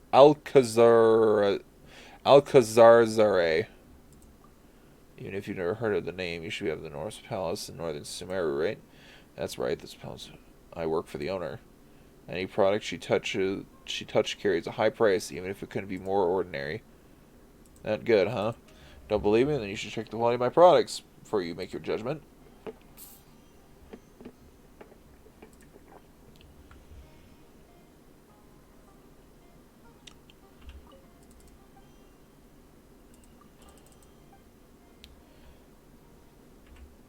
Asila. Hello, how can I help you? And you work for... Oh, it's mercenary. I thought it was merchant. Don't get me wrong, I don't work for traveling merchant next to me, and I don't need to listen to him. Besides, he just does what his employer tells him to do. Sweet. Okay. Farmer. Here we go.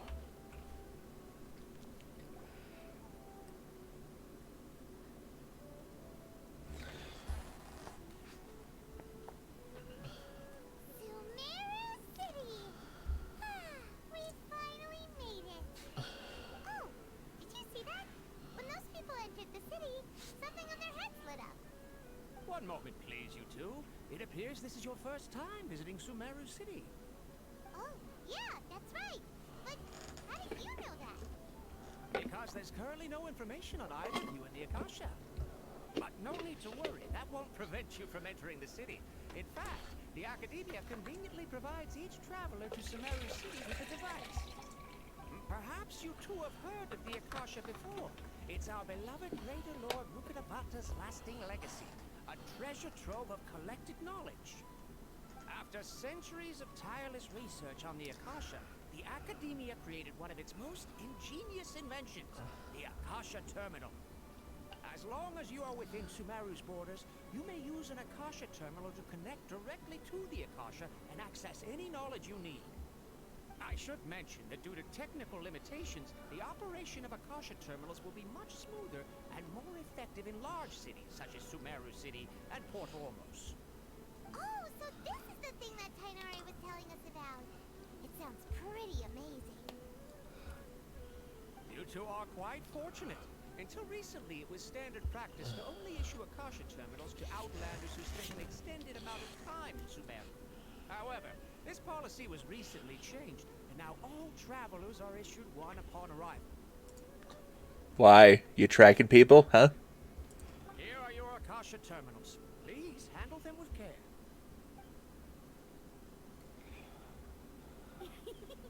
It kind of looks like a leaf.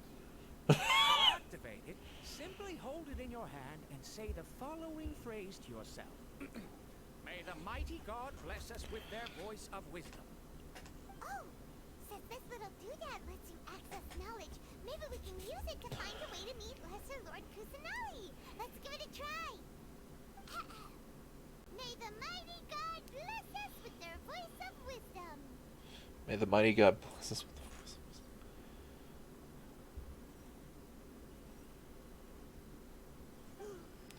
Whoa. Just now, something clicked, and Paimon suddenly knew how to use this thing. Seems all we need to do is concentrate on what we want to know, and bam! You get it. Oh, that'll come in real handy. Exactly. That is the power of the Akasha. And with that, let me officially welcome you both to Sumeru City. May the wisdom of the Dendro Archon always be your guide. Okay, now that we're in, we can check the Akasha about Lesser Lord Kusanali. Let Paimon try. 500 years ago, the sages found a newly born deity from within some scorched ruins. The deity now resides in the sanctuary of Suristana. Seems pretty similar to what Kali was telling us. Okay, next, let's concentrate on asking how to meet her. Huh? Paimon doesn't sense anything. The Akasha didn't respond to Paimon's question. Samesies. Oh, come on! Ugh. Focusing on this question feels like when you have something you're trying to remember and it's on the tip of your tongue, but you just can't think of it. Ugh. Paimon's brain is exhausted. I'll try asking the Akasha something else. Oh, smart idea. But what are you going to ask it?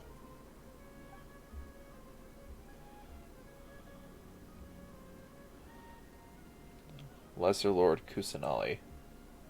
Some knowledge began to trickle into my mind for a moment, but there wasn't really anything I didn't already know.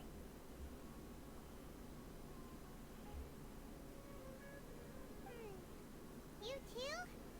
Well, glad it's not just Paimon.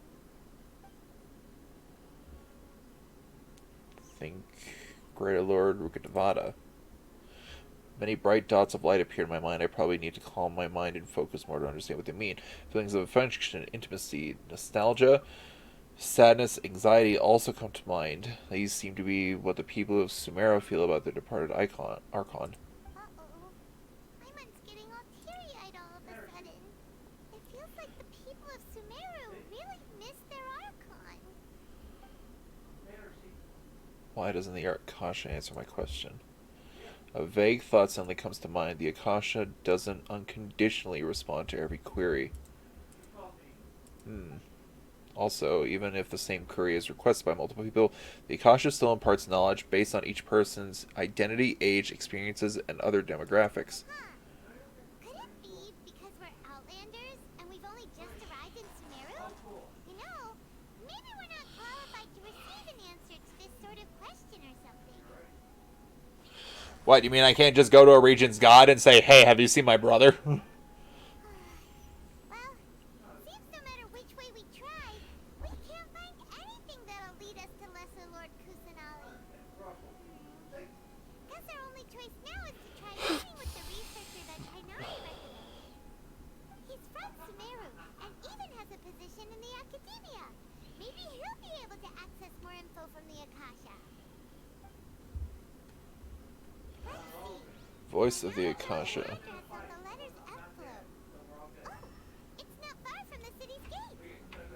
Oh, it's like right next door. Crazy. Is it in my... Did I just get that added to my inventory? Or is it just something I have on me all the time now? I don't see it. Time to shove in some of this. Actually, let's shove in some of this.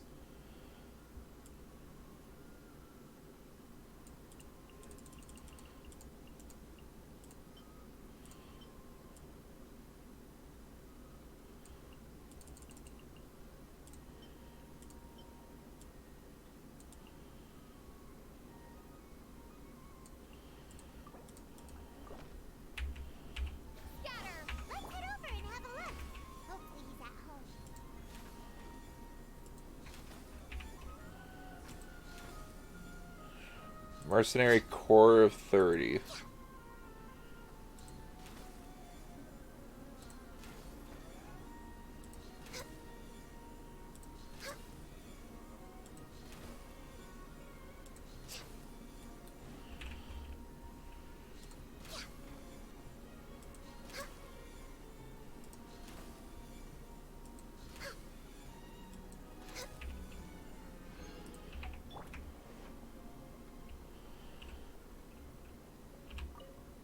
Hello, how can I help you? And you are? I'm Mr. Nizam's secretary. I'm responsible for taking minutes for him. If you see Mr. Nizam scowling or signing frustration, please don't take it personally. That's just how he is. Just make your request in advance and you'll make sure it gets taken care of. And this is when she stops me. Hello, are you Ahawi? Yes, that's me. Can I help you? Great! You see, Tainari sent us here and... What? Tainari? Please, there's no need to say anything, really. Sure, I admit that the article I published last month wasn't my best work, and maybe the data didn't produce the most convincing results, but... I think you misunderstood us. Here, this is a letter from Tainari. I'll kill you! Let's see. Ah! Ooh, what a relief. You two nearly scared the life out of me. So you two just have some questions for me? Seems even Tainari acknowledges my innate ability for procuring information. So, what is it you two would like to know? Oh man, he's snobbish. To meet with Lesser Lord Kusanali. Do you know a way we can do that? You mean you want to meet the Dendro Archon herself? This isn't exactly my area of expertise, but let me see what I can find in the Akasha. Nothing. Sorry, the Akasha didn't respond to my query. What? You too? But what about your abilities for getting information and all that? I was sure you'd be able to access more info than we did. Well, as I said, this isn't my area of expertise. I am but a lowly researcher, so the Akasha doesn't see a need for me to know more about the Dendro Archon. All I know is that ever since Lesser Lord Kusanali returned to Sumeru, she's never left the Sanctuary of Suristana or made a public appearance.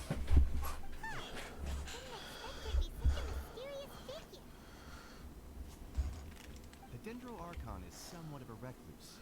Perhaps she just doesn't want to entertain visitors, which would explain the lack of information in the Akasha. Or perhaps she's being kept under house arrest by the ruling sages. Then what can we do? No need to worry just yet. I'm only hypothesizing here. You could certainly try asking around and see if anyone else has ideas. Thanks. And besides, you two should consider the bright side of things. Not being able to see Lesser Lord Kusanali may not be a bad thing. What? In this world, there will always be information you cannot obtain from the Akasha, and things you can never accomplish. Knowing when to yield is a form of wisdom. Screw that. Take me, for example. It's a miracle if my brain cells can spit out one paper every 3 years. But Tainari? That guy can publish 3 papers in just a single year. Okay. Thanks for your advice. Don't mention it. If you two ever want information about things like who's been promoted within the academia or relations between the 6 great sages, come find me. You meant this kind of stuff? Hey, come on. This is a survival skill at the academia. Paimon's expectations were pretty low, but this is so low it's like digging holes in the dirt. So what do we do now? Even if we want to talk to someone, we don't know anybody here. No, there's still one other person we know. Who's this motherfucker standing behind us? Huh? Like who? Ad Astra Abyssosk. Oh, you're right! Catherine!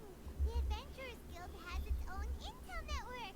Let's hurry and find her. Alright, I'm ready for another Catherine clone. Or, you know, the exact same Catherine doll. You. I don't like you. I don't trust you.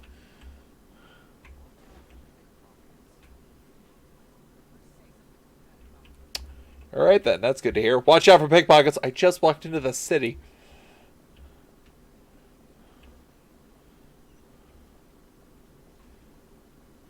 Coffee?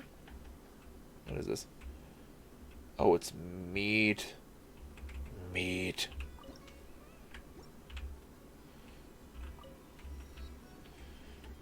You, sir. Give me only your finest recipes. Oh, you bastard. You, sir.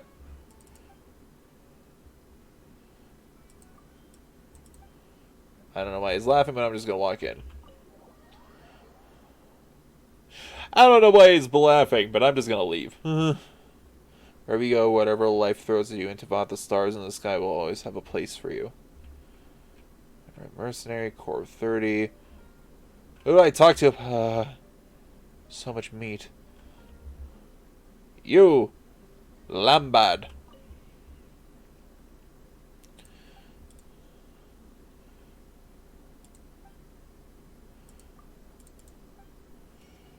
Yes, give me all of your recipes. I didn't mean to grab that, but I'm glad I know what it looks like now. Glabrous beans? Sure, I'll take 100 of those. Star shrooms, don't need. Crabs? Sure, I'll take those. You can always use more fish. I'll also take your spice. Do you spice? Ooh. Alright, see ya.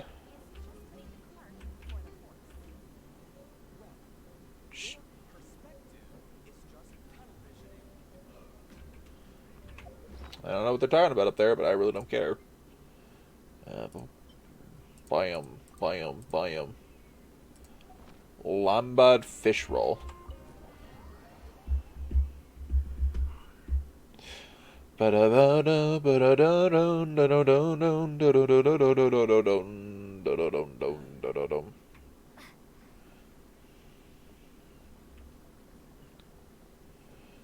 Yo, Catherine, what's up?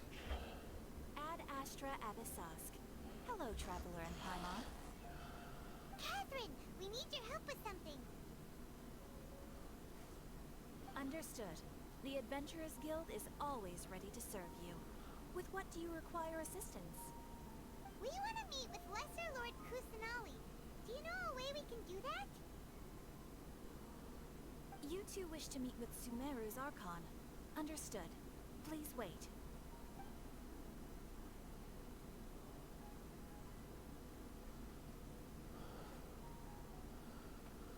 I apologize, but I am unable to call up any relevant information in the Akasha. I'm also unable to locate any pertinent information in my personal memory. Aww, another dead end. Well, if Catherine can't help us, then we really don't know anyone else to ask now. Please do not worry. I may know of someone who can help you two. In Sumeru, the Adventurers Guild does not serve as the vanguard of information. Rather, there are numerous active mercenary groups collectively known as the Aramites. They take on various contracts and work all across Sumeru, so they naturally accrue intelligence. An Aramite brigade called the Corps of 30 is in charge of Sumeru City's defenses. Not only are they the oldest brigade, but they are responsible for managing and coordinating the affairs of all other mercenary brigades. Corps of 30? What a weird name. Supposedly, they are named as such because their ranks numbered 30 at their inception. Yep. Asphalt, an advisor with the Corps of 30, maintains good relations with the Adventurers Guild. Though he's already retired, he and his words carry great weight within mercenary circles. If you'd like to get in contact with him, you can find him at the Corps of 30's headquarters, the Citadel of Rexar. Thank you. You're welcome. I wish you two the best of luck. We look forward to your exploits in Sumeru. It's always nice talking to Catherine. The Citadel of Rexar we go! Okay, off we go. Blacksmith, general goods. So when will my second son finally get a proper job? Oh, hello there. Sorry about that. How can I help you? Oh no. Pepper? No. No, I don't really have anything I need. Hello, sir. Can you make something? Sure. Make these.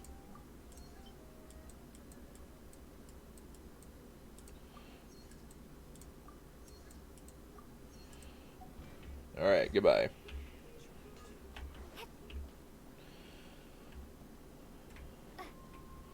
Treasure or... Just take my word for it.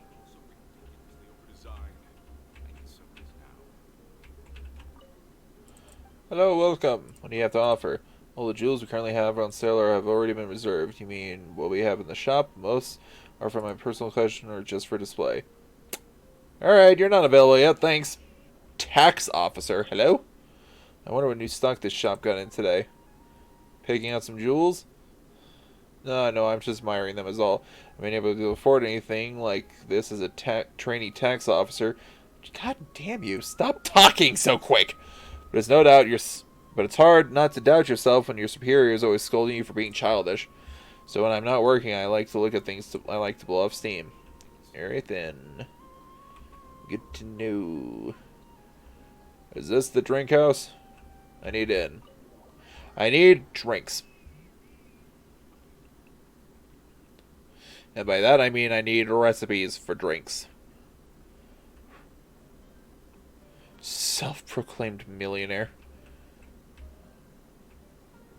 Veteran Corps of the 30. Sanat, student Zoré. Acting manager of Puspa Cafe. Oh, a good cup of coffee. About that cat. Ah, you must have spotted Gata. Gata's not even a year old yet, and she's still a very curious kitty. Whenever I read people's... God damn you! She can tell me and starts purring, and you'll enjoy the softest feeling in the world. Yay, woohoo! Looks like you're a cat lover too. Here's a tip for you, friend. Gata prefers fowl to fish. If Gata eats fowl you feed her, then she must be willing to be your friend. What is this place? Supposed to be cafe, acting manager, your premises. Alright. Kitty? Where do I place the food? Where do I place your food, cat? At your service. Like some smooth jazz. Storyteller. A team. I can't find any place to put that cat's food down, so I'm just gonna leave. That lady gave me chicken and I left with it because I couldn't find out how to feed her cat. That's how the way of the world turns. Damn it, I wanted some freaking things. Oh, hello.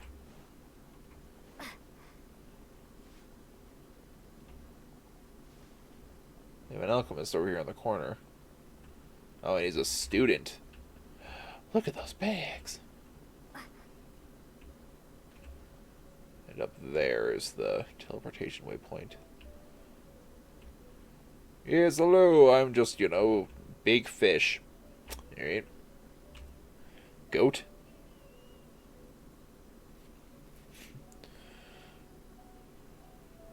Welcome.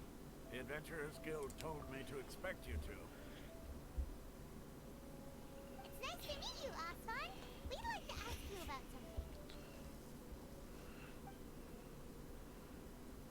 Please. Please. Tell us. I see. So, Catherine's the one who sent you this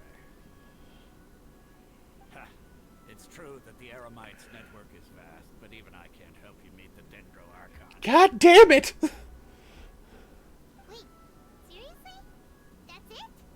Great so. The Eremites aren't terribly religious. They don't know much about divinities.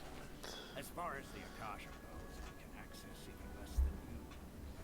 We originally came from the desert. The gods there died off long ago. Since those days, we've used our own two hands to carve out a living.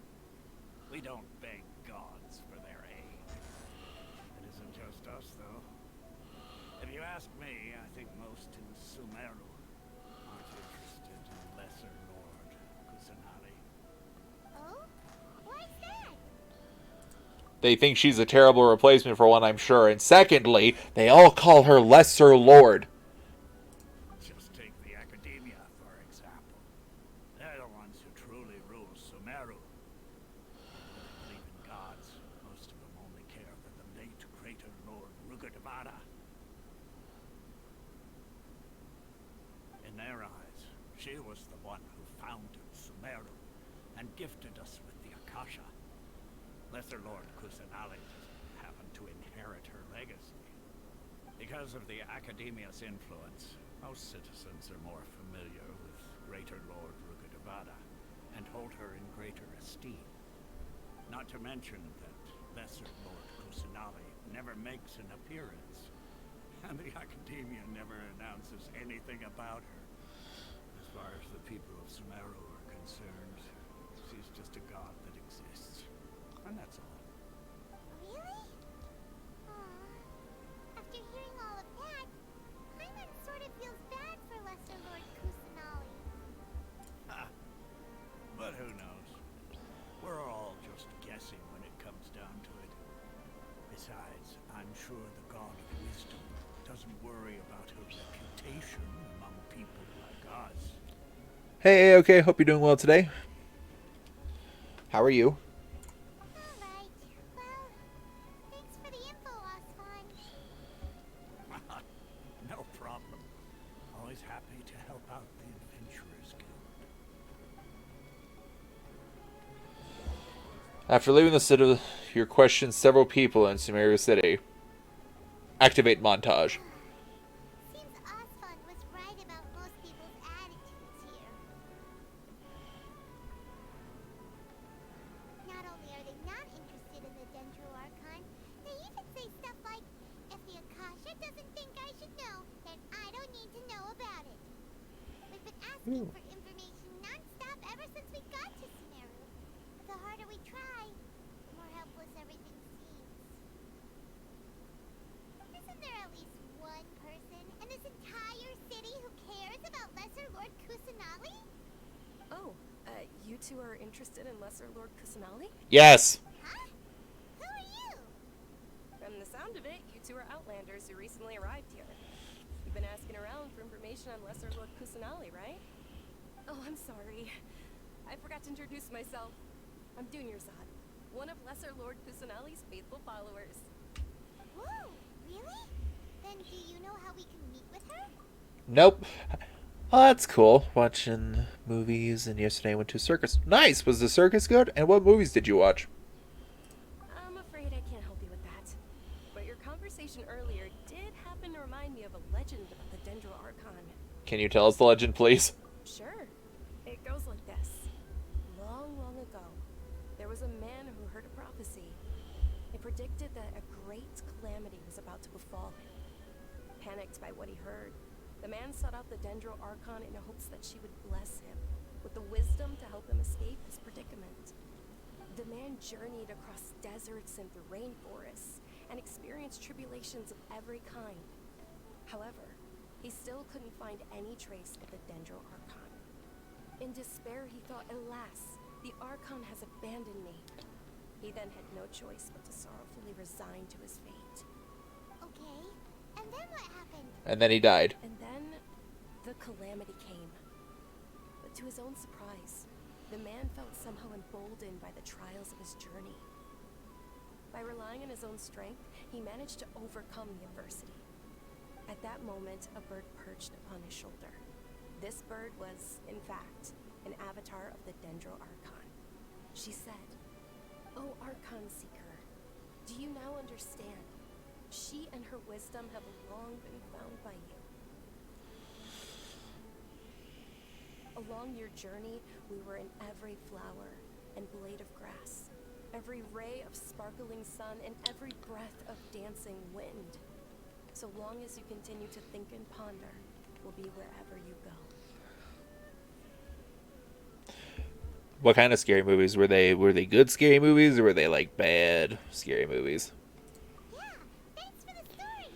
My mom feels all warm and fuzzy inside after that.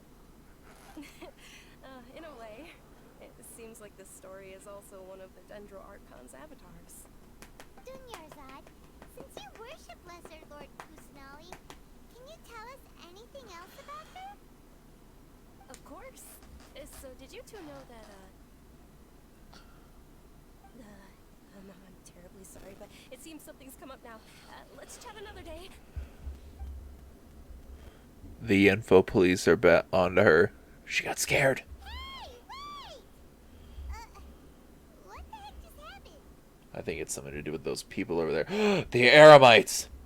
Oh, you bastards. It looks like they're searching for someone. Dunyarzad was acting super nervous just now. You think they're looking for her? This stinks! We finally managed to find a lead about Lesser Lord Kusanali. We can't let them get in the way now. Let's see if we can get rid of them. Then we can catch up with Dunyarzad. Hey, have you two seen a brown-haired girl wearing a purple top and a long blue dress? No, fuck off. Did she have bandages wrapped around her wrists? Yes, that's her. Did you see which direction she went? Yeah, she went that way.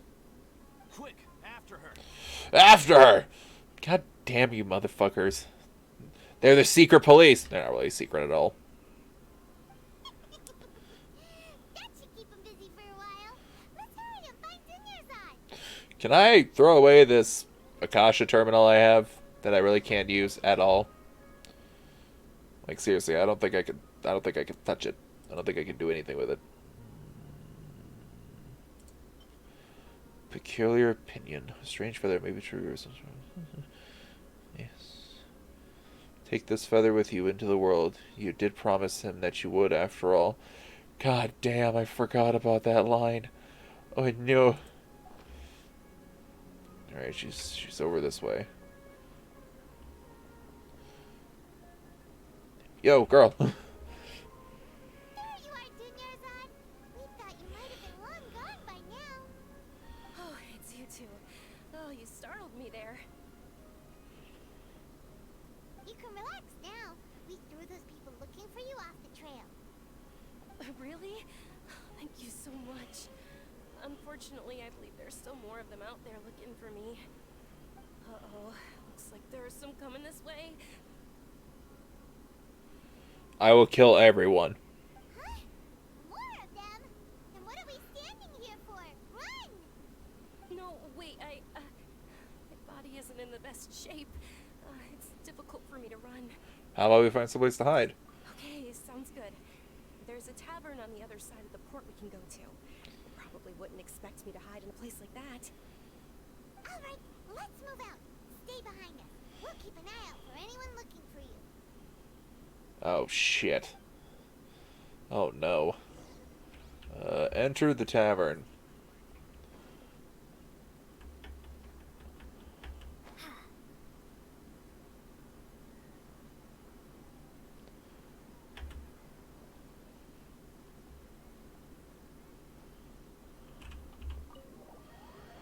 Mostly bad ones, huh?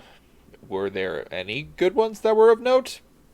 Also, I'm not much of a scary movie guy, so... We made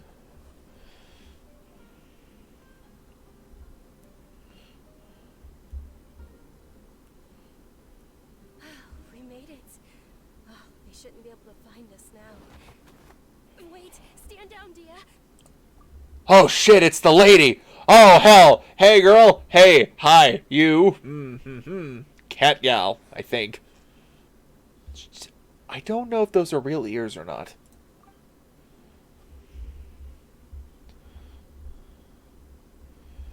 My lady, who are these two?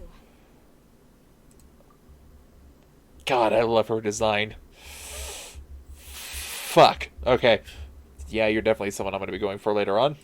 They're travelers that I met on the street just a moment ago.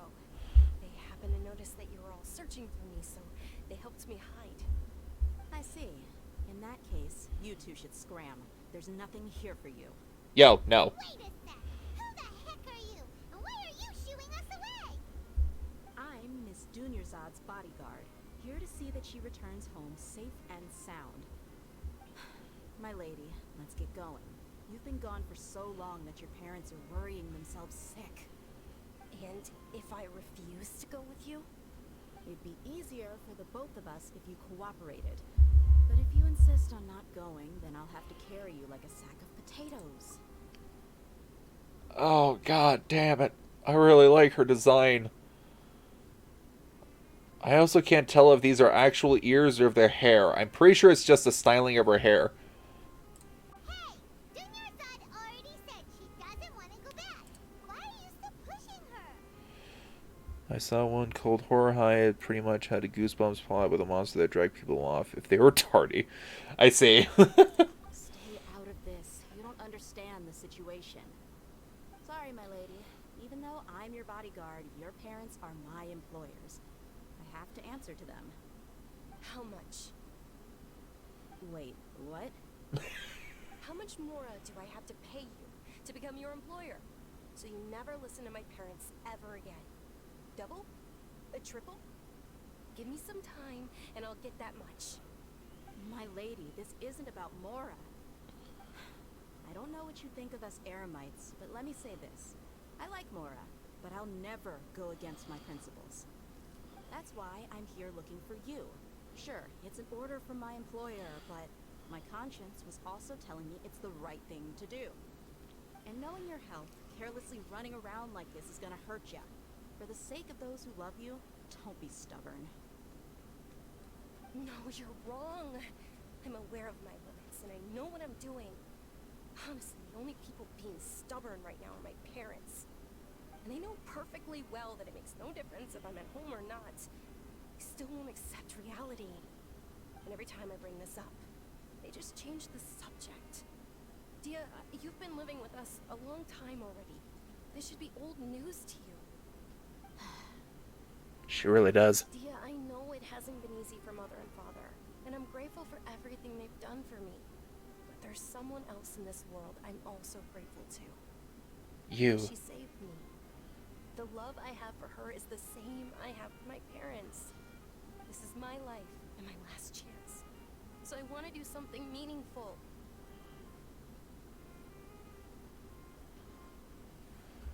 My lady, are you sure what you're doing now is meaningful? Oh shit. Did Kusanali save her life and that's why she's a follower of her? Yes, I'm sure. At least, it is to me. Fine. I won't ask you to return home anymore. But let me make something very clear. I'm only doing this because I respect your determination, not because I agree with you. Thank you, Dia. Sorry for being so rude just now. My nerves were acting up. And I even brought up your payment in such an offensive way. Don't worry about it, my lady. I did say that I like Mora. Besides, that's our next topic of conversation. Today's little excursion caused such a ruckus that every single bodyguard at the estate was deployed. It wouldn't be easy to hide things from your old man. Since this definitely won't be your last escapade, here's a little tip. You should at least make it look like your room and things are still in order when you leave. Also, you'll need someone to cover you for when you're out and about. So, I'll let you hire me, my lady. This way, everyone wins. As for the pay, let's say half of what your father pays me. We can settle the bill when you return to the estate. Okay, deal. Damn. Hey, looks like they've reached an understanding. Damn. Dia the cool girl. I am so going to try and get her when she rolls around. Oh no. Yazad, are you alright? I'm fine, really. I just feel a little tired now that things have calmed down. My lady, stop trying to look tough. We're already in a tavern, so let's rest up and grab some grub. I'm sorry for worrying you two. If you don't mind, I'd like for you to join us. Sure, after you rest up, we want to hear more about Lesser Lord Kusanali.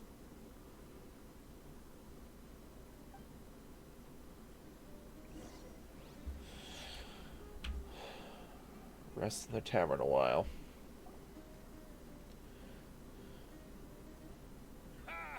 Well, if it isn't Dia, haven't seen you in nearly half a year. Word on the street is that you're a bodyguard for the Homayani family now. Ha! Don't you find that kind of work boring? Nah, you get used to it. How about a menu over here? You got it, huh? Isn't this little Miss Homayani herself? We don't get to serve personages like you very often. We'll be sure to prepare our very best. Thank you, sir, but there's no need. I don't have a lot of Mora on me, and I really ought to save as much as I can. But please bring these two the best food you have. They're my new friends, so I want to be a good host for them. I'm paying. Slams down $1 million, Mora.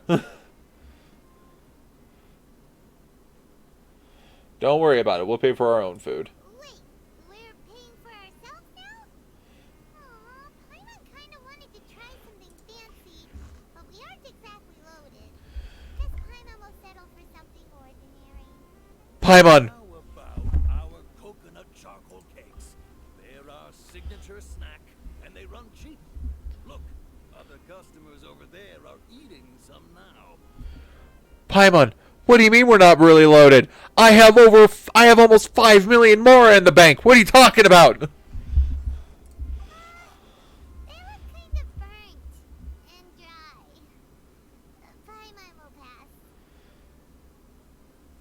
But you've cooked slimes before. What do you have against my slime dishes? What? After ordering, you continue chatting with Yazad about Lesser Lord Kusanali. We asked a lot of people when we first arrived, and almost nobody was interested in Lesser Lord Kusanali. So, what made you want to follow her? Well, remember when you asked me if I the Dendro Archon. Even though I don't know how, I think I've actually seen her before. Huh? Really? Yes, it was when I was a child. At the time, my illness had kept me bedridden for the better part of a year. I was stuck inside and couldn't make any friends, and my parents did their best to find treatments for me. But even then, the Akasha didn't have any helpful information. My younger self no longer had any hopes or dreams. One flare-up was so bad that I was in a semi-conscious state for several days. Then one night, I woke up alone in my room. I was terrified. My body was paralyzed. Even if I cried, there was no sound. At that moment, an ethereal voice spoke in my mind. Dunyarzad, don't be scared. You don't have to cry. Dunyarzad, don't be scared. You don't have to cry. Huh? Who are you? How do you know my name? How do I explain this? You might not be able to understand, but actually, I know everything about you. Really? Of course. I know that you're scared of thunder, that you hate taking medicine every morning, and that you love counting the petals on your mom's skirt. Wow, you really do know everything. Dunyarzad, is there anything you want? Want? Not really. I can't go anywhere or do anything. Huh? But aren't you a child? All children have wishes. Tell me what you want, and maybe I can make it happen. Can you make my illness go away? Oh. I'm sorry. But I'm not powerful enough to do that right now. Oh, shit. Oh, shit. She has the same... Oh, she has the same disease as Kale. Kale? Kale? God, what is it called? Oh, we learned about it last stream, but I don't remember it. Oh, no. But she must have the same disease because it gives you paralysis the worse it gets. Then, can you be my friend? After that, the voice said, "Okay, I'll be your friend." Although my body was suffering during those days, that voice encouraged me and told me many wondrous things. Beyond my window was the flourishing Sumeru City. Beyond the city was a lush rainforest. And beyond that was the wall of Samiel, deserts, and all of Teyvat. Once I finally made it through that bout of illness, I couldn't hear that voice anymore. I told my mother about it, but she said that I must have been dreaming. But I know that that voice wasn't a figment of my imagination. Before that, I had never heard of Teyvat. It was Lesser Lord Kusanali. Yes, for sure. If it weren't for that voice, I would have never grown curious about the outside world, nor would I have learned how to read and enjoy so many books. That voice sparked a desire for wisdom. It had to have been the Dendro Archon. I've been hoping for a chance to repay her kindness. In fact, I was running around today to help prepare the Sub-Zero's festival for her. What's the Sub-Zero's festival? It's Lesser Lord Kusanali's birthday, which was the day that she was found by the sages. It's actually an old holiday that originally celebrated Greater Lord Rukkhadevata's birthday. When she passed away, the holiday eventually became a celebration of the Lesser Lord's birthday. I heard everyone was overjoyed when they welcomed her back to Sumeru. In those days, the festival was a huge deal. But because of the Academia's influence, people have gradually lost interest in the festival. The Academia actively participates in Sumeru's many holidays dedicated to Greater Lord Rukkhadevata. But when it comes to the Sub-Zero's festival, forget any funding. They practically act like it doesn't exist. Maybe they see Lesser Lord Kusanali's birth as confirmation of Greater Lord Rukkhadevata's death. so they're reluctant to celebrate it. Aw, but that's awful. It is. It's absolutely terrible. Sure, the Greater Lord founded Sumeru, but hasn't Lesser Lord Kusanali been the one quietly protecting us for the past few hundred years? Just remember that we're still out in public. Don't get too carried away now. I know that people over by the Grand Bazaar still hold the Sub-Zero's festival to this day, but I hadn't met any of them before, so I was never able to contribute. But recently, I made a friend there who also follows Lesser Lord Kusanali. I gave her my savings because I want her to throw a wonderful festival this year. That's the least I could do for Lesser Lord Kusanali. Hold on, my lady. Does this friend happen to be Nilu, the one who sends flowers to the estate? Yes, that's her. Uh-oh. I saw her leaving the other day with a nervous look on her face. It seemed like she was hiding something in her arms. Did you give her something? Yes. Initially, I didn't have much Mora prepared, so I had Nilu sell one of my skirts. I've agreed with Nilu to meet up at the Grand Bazaar today, and see how things are coming along. Dia, would you accompany me? Sure. That's quite the trip, though. I'll carry you. No, that would be too much, even for you. You might as well just accept the lift. If I let you walk, who knows how long it'll take us. And if anything happens to you, then I'd really never hear the end of it from your father. Can we also come along? But of course. Nilu will be thrilled to hear there are more people interested in Lesser Lord Kusanali.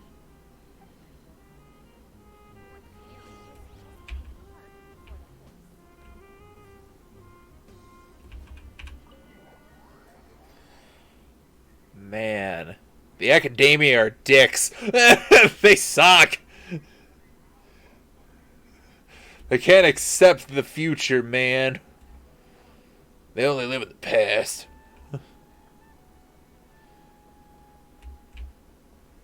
Making a god feel like trash. Jeez.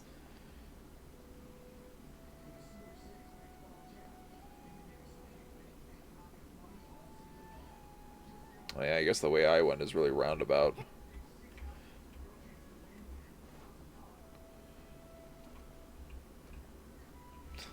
The doors opened on their own.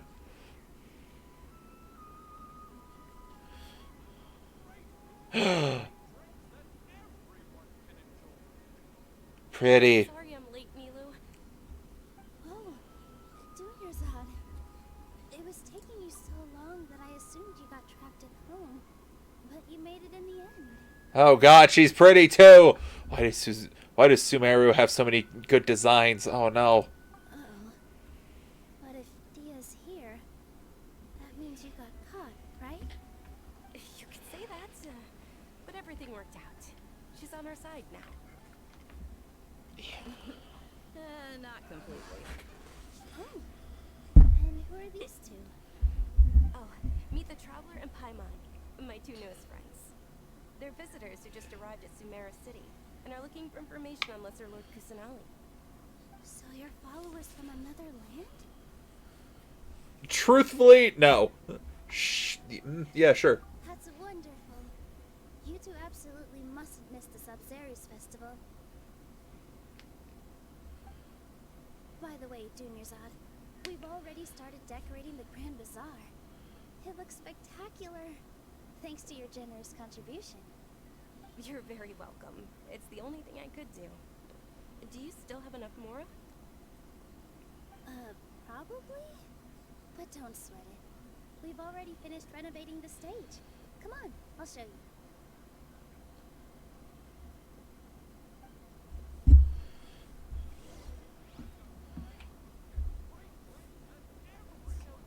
Oh, that's cool looking up there. Wow! This place is amazing! Not bad. Last time I was here, the stairs were full of holes. The stairs were nothing. A little while ago, we discovered that the tree above the stage had a huge chunk of bark ready to fall off. Mr. Zubair was worried sick. We reported it to the Academia many times, but they never sent anyone to deal with it. We didn't want anything bad happening, so we were going to cancel all the stage performances. Why didn't anyone come handle it, huh? Oh, probably because it was the theater asking? The academia looks down on performers like us. They probably think it would be best if the theater closed down completely. We can't let that happen, though. Not only would everyone involved in the theater go hungry, but then we wouldn't be able to hold the Sub-Zero's festival anymore. The academia doesn't like the liberal arts, apparently. Thank the Dendro Archon for Dunyarzad. But the more she gave us, we hired someone to patch up the tree, and we also gave the stage a much-needed makeover. The stage is going to be even prettier when it's festival time. I can't wait for you to see it. And I can't wait to see you on the stage. You've been practicing so long already. It's almost time for your dream to become reality. It's our dream. I'll do my best for the two of us. Nilu, what are you gonna be doing at the festival? She'll be dancing the dance of Sub-Zeros, the most important performance at the Sub-Zeros festival. Dunyarzad, have you told him the origin of this holiday? I only told them about the Greater Lord and Lesser Lord so far. Okay. Then I'll tell you two about how this holiday came to be. According to legend, the Sub-Zeros festival was originally the Goddess of Flowers' birthday celebration for the Greater Lord. A long, long time ago, on one of Greater Lord Rukkhadevata's birthdays, her friends threw her a celebratory banquet. Some of the gods got drunk. One started playing music, and the Greater Lord started singing, so the Goddess of Flowers began to dance. As she danced upon the grass, countless beautiful parisaras began to bloom wherever she stepped. Those brilliant purple flowers became her dazzling stage. All the gods clamored, "Oh, if only time could stop at this very moment." It sounds somewhat bittersweet. Huh? Really? Oh, you probably mean because all the gods in this story are no longer alive. Although they aren't around anymore, they're preserved in our tradition of dance. This outfit I'm wearing is apparently based on how the Goddess of Flowers looked. Though we're just tiny people compared to the divine, we still have to do our best to make sure that the birthday girl feels loved on her special day. Nilu, you of all people will definitely be able to convey our well wishes to the Dendro Archon. I also noticed that you went the extra mile and scattered parisaras around the stage. They symbolize the Goddess of Flowers, after all. It's just a shame that all the real parisaras went extinct after her death. Yeah. The Greater Lord brought forth parisaras in memory of the Goddess of Flowers.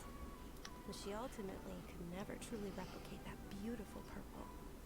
Thinking about the Goddess of Flowers dance makes me wish I could have seen it. If my stage were anything like that, I'd be thrilled if I had just 2 real parisaras on the stage. So, Traveler and Paimon, what do you think? Interested in the Sub-Zeros festival? Will you two be coming? Fuck yeah. Lesser Lord Kusanali's followers will be there for her birthday. It'll be a good opportunity for you to learn more about her.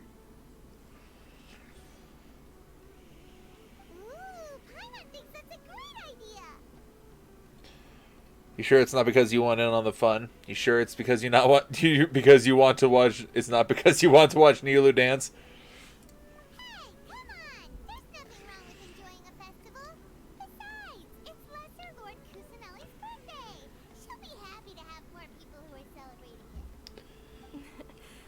So how about we all attend the Sub-Zeros festival together? Sounds like a plan. Dunyarzad, let me show you which stage decorations we've picked out so far. Traveler and Paimon, if that doesn't sound interesting to you, then feel free to explore the area. Everyone at the Grand Bazaar loves Lesser Lord Kusanali, and we're all looking forward to the Sub-Zeros festival. In that case, we'll take a look around.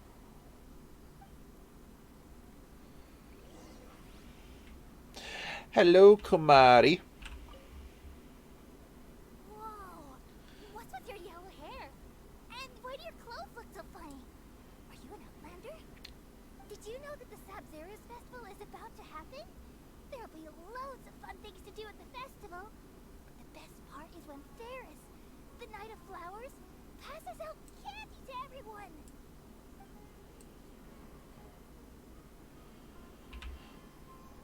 This gal be dancing.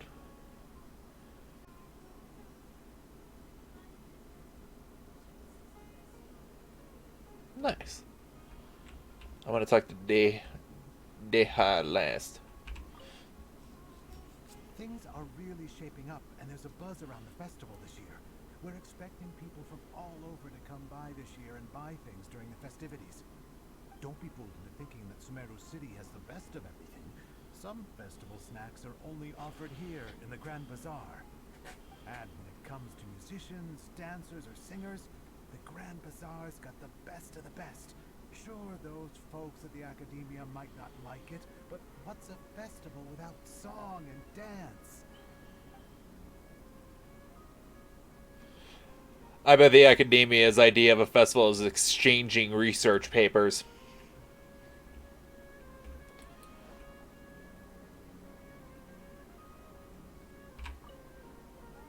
Milu, your outfit looks amazing.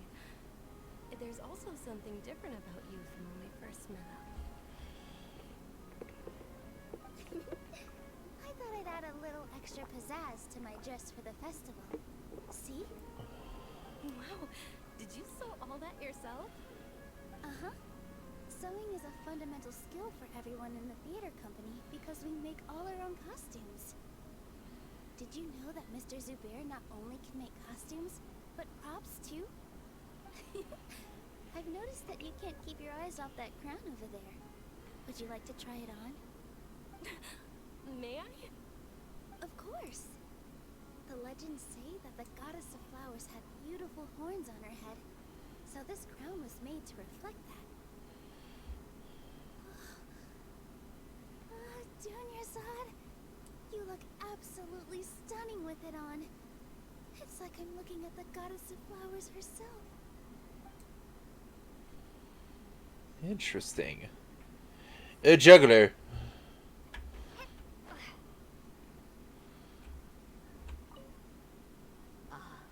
Dancing at the Sub-Zero's festival. You know, I also danced when I was younger. As a child, I even asked my grandmother why we performed the dance for the Lesser Lord when it was originally done to honor the Greater Lord. My grandmother said that Greater Lord Rukkhadevata is a beloved deity and honored by all. And Lesser Lord Kusanali is too.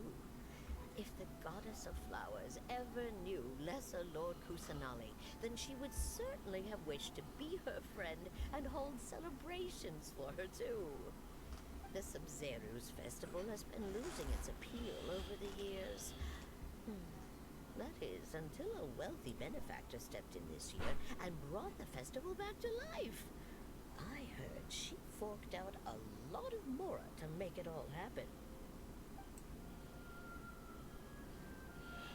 I just realized, what's with all the toppled over light posts and banners? That's not really the best sight. Dea? Huh.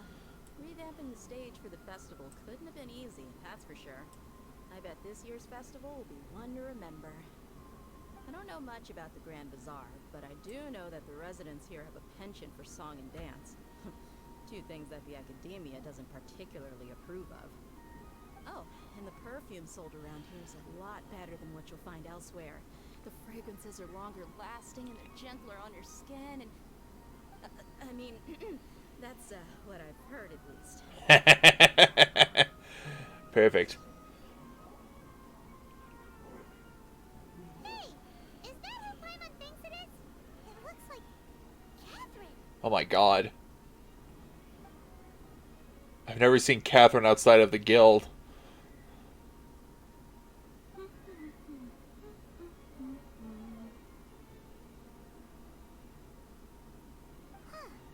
Come to think of it, Paimon's only ever seen her behind the counter at the Adventurers Guild.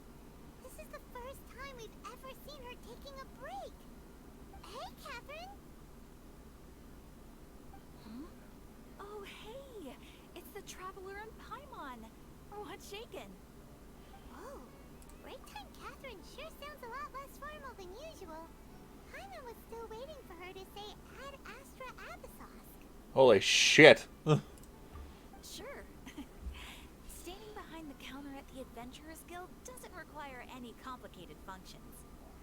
But saying and doing the same old things over and over again can get pretty monotonous. Like watching the same Fontaine movie day after day. But take you two, for example. You travel across Teyvat to enrich your lives and gain new experiences.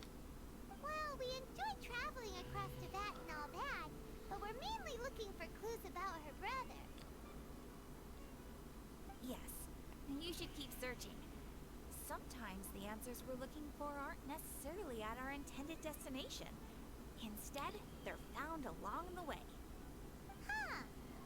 Haven't we heard someone say something pretty similar recently? Anyways, what brings you out here, Catherine? Are you a fan of the Sub-Zeros festival? No, not particularly. I guess you could say that I'm loving the recent atmosphere here. If festivals bring happiness to everyone, then that's where their true value lies. Oh, it looks like it's about time for me to be heading back now. Alright, we'll see you next time at the Adventures Guild. Oh, by the way, thanks for connecting us with the Aramites. We've already made some great friends in Sumeru City thanks to you. I'm sure you two will get along well with the people here. You've already been blessed by the element of Dendro after all. See you around. Catherine's like, these weird children always getting those new elements. There's something really different about Catherine today. Hey, traveler. Paimon. Oh, hey Dia, what's going on? I've got something to tell ya. My lady knows you're looking for ways to meet Lesser Lord Kusanali, and she's been trying to come up with a way to help you. Well, I have an idea that might help. Are you serious? We'd love that! It might not necessarily pan out, so don't get your hopes up too much. I'll need to take you two somewhere and ask someone some questions. What about Dunyarzad? My lady is feeling a little worn out at the moment. Nilu's found a place for her to rest. After I take my lady home, let's meet in front of the Citadel of Rexar. Sounds like a plan. Let's head over to the Citadel of Rexar and wait for Dia.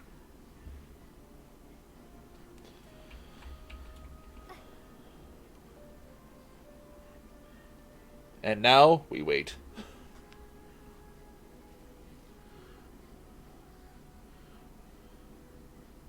Sorry, I'm late. Took some convincing for the master and mistress to believe that Miss Dunyarzad was only sitting in the port for a while because she was in a bad mood. Anyway, I guess I should be thanking you. I haven't seen Miss Dunyarzad that happy in a long time. If it wasn't for you two, she probably would have been caught and dragged back much earlier. You sure sound a whole lot nicer than when we first met, Dia. Who would have thought you had such a soft spot for Dunyarzad? It's called being a professional. I'm a bodyguard, and I work for whoever's paying. Look, Dia's blushing. That's a blush if I've ever seen one. Listen, you two. I don't expect to be working for Miss Dunyarzad very long, but I hope to finish things on a positive note if possible. Let's cut the chit-chat and head into the Citadel. We'll see if the person I know has a way for you two to meet with the Lesser Lord.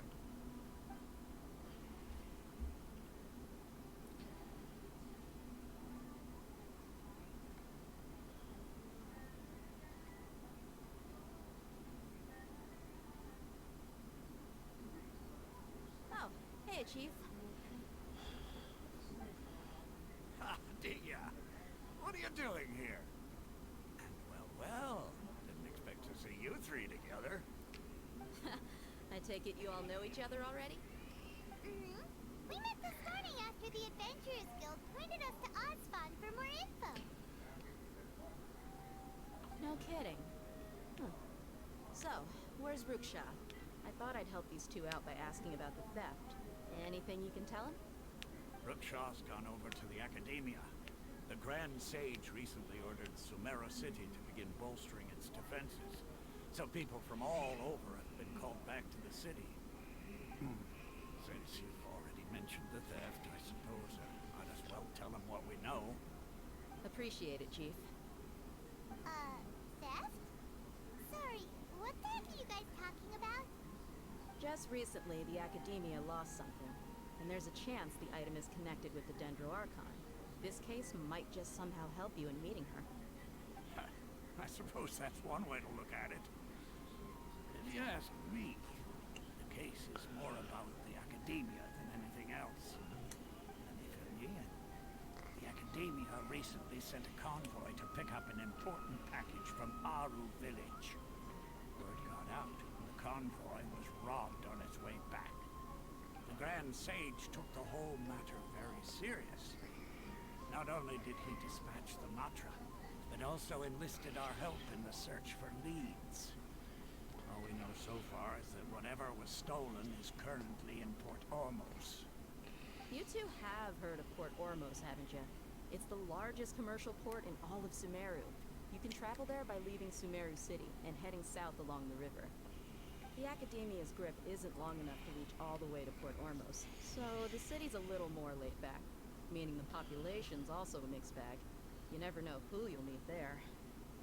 Apparently what was lost has a great deal to do with the Akasha, knowledge, and even the gods.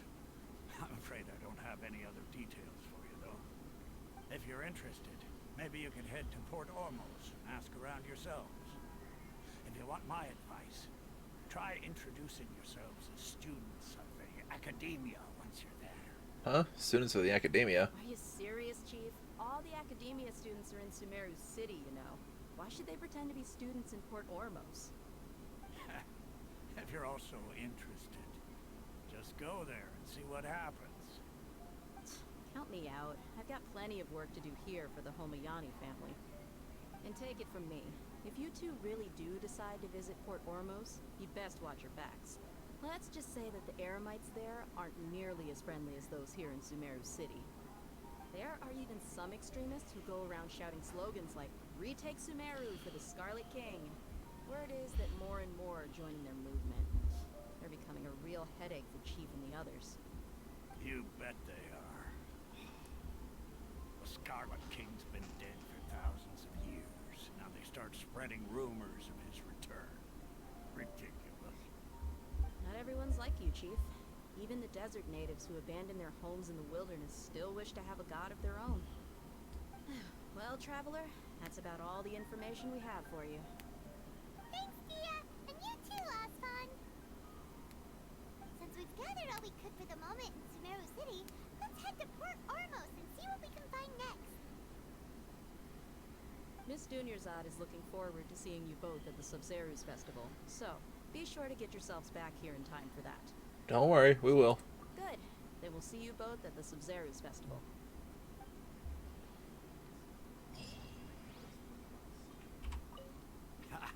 You two must really be something if you've got Dia the Flame Mane speaking on your behalf.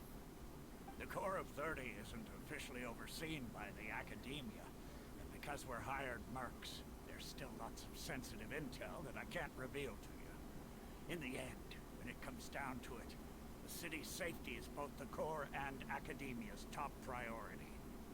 I've told you all I can about what was stolen from the Academia. As for why you should pretend to be students in Port Ormos, I'll leave that for you to find out yourself. It's been a while since I visited the Citadel of Regzar. I'll catch up with Chief for a bit before I head back myself. He really did a lot for me in the past. Remember, to get to Port Ormos, just follow the river south from Sumeru City's port. Just be sure to take care of yourselves out there. We'll meet again at the Sub-Zerus Festival. Yeah, baby! Let's go! Before we go, I'm gonna go upstairs. No, climb! Damn it! Nope, that ain't gonna work.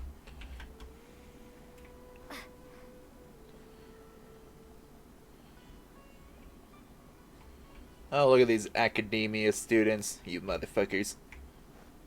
Wait a minute, hold on.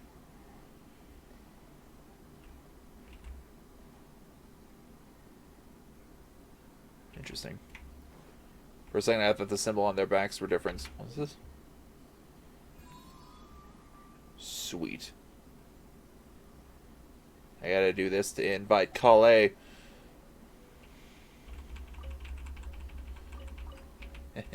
Free loot.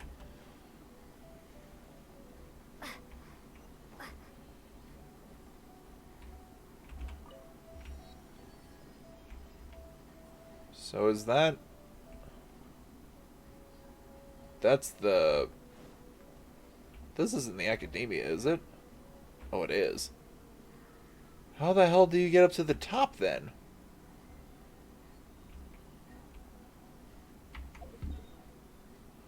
Because, like, there's a...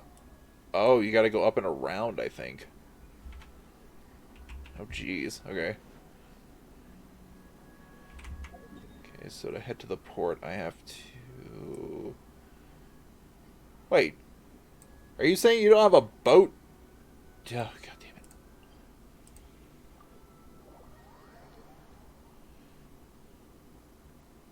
Okay, so this way, over here.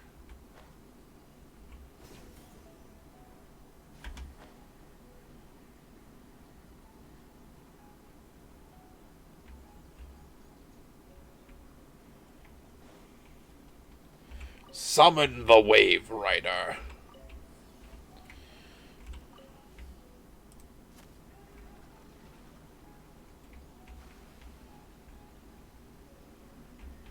And I immediately beached my boat. That's excellent.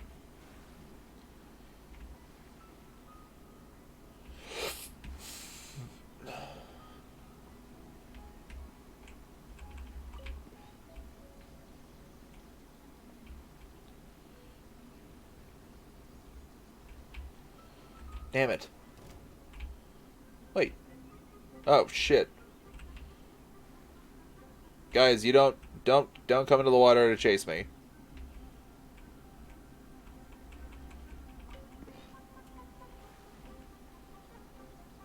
Like a lamb to the... Did that man just call me a lamb? Rude.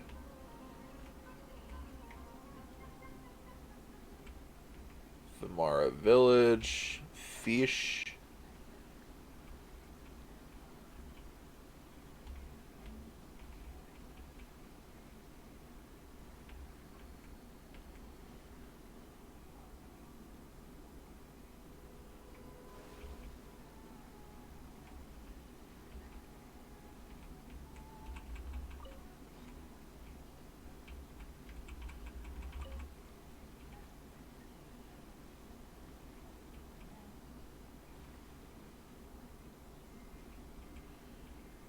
That should be where Rana is.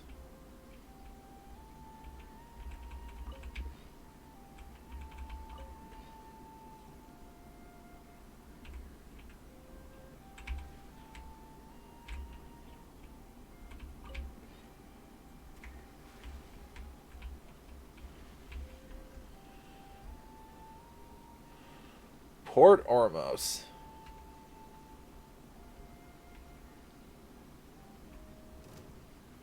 What? Who's mad at me? God damn it.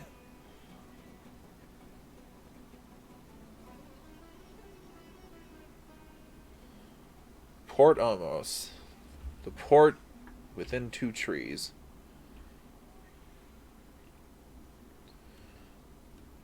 I should be able to dock over here, I think.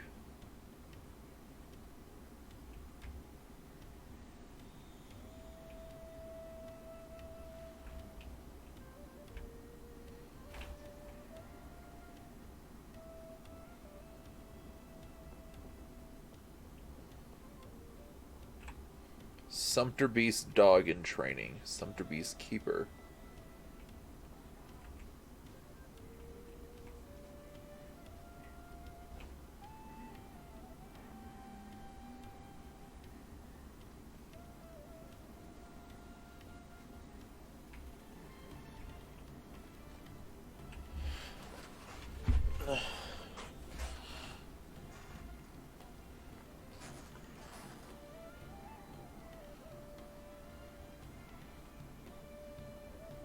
Come and have a good look yourself. Traditional spices of the highest quality, made with pride and experience. You've got a deal. I can't thank you enough for always looking after my business. Believe me, I'm not making this up.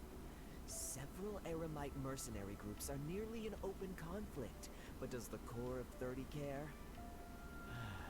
And that's not all. Did you know that... Wow! Talk about hurly-burly! This place is busy!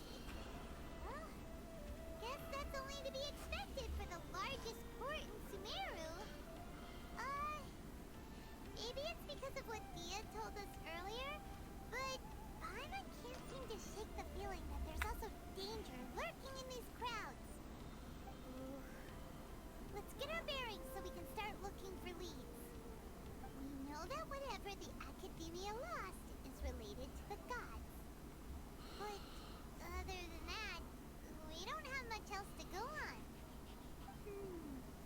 Osman told us to try posing as Academia students while asking around. Paimon checked the Akasha on the way here, and the Academia doesn't seem to have any research facilities in Port Ormos. Paimon doesn't get it. Won't we look even more suspicious going around saying we're Academia students and asking about the stolen item?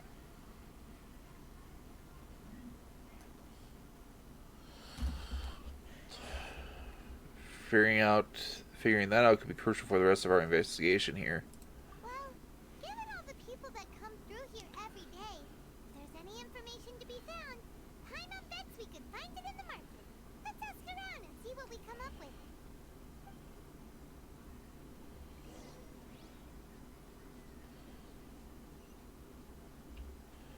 Ooh, she's dancing.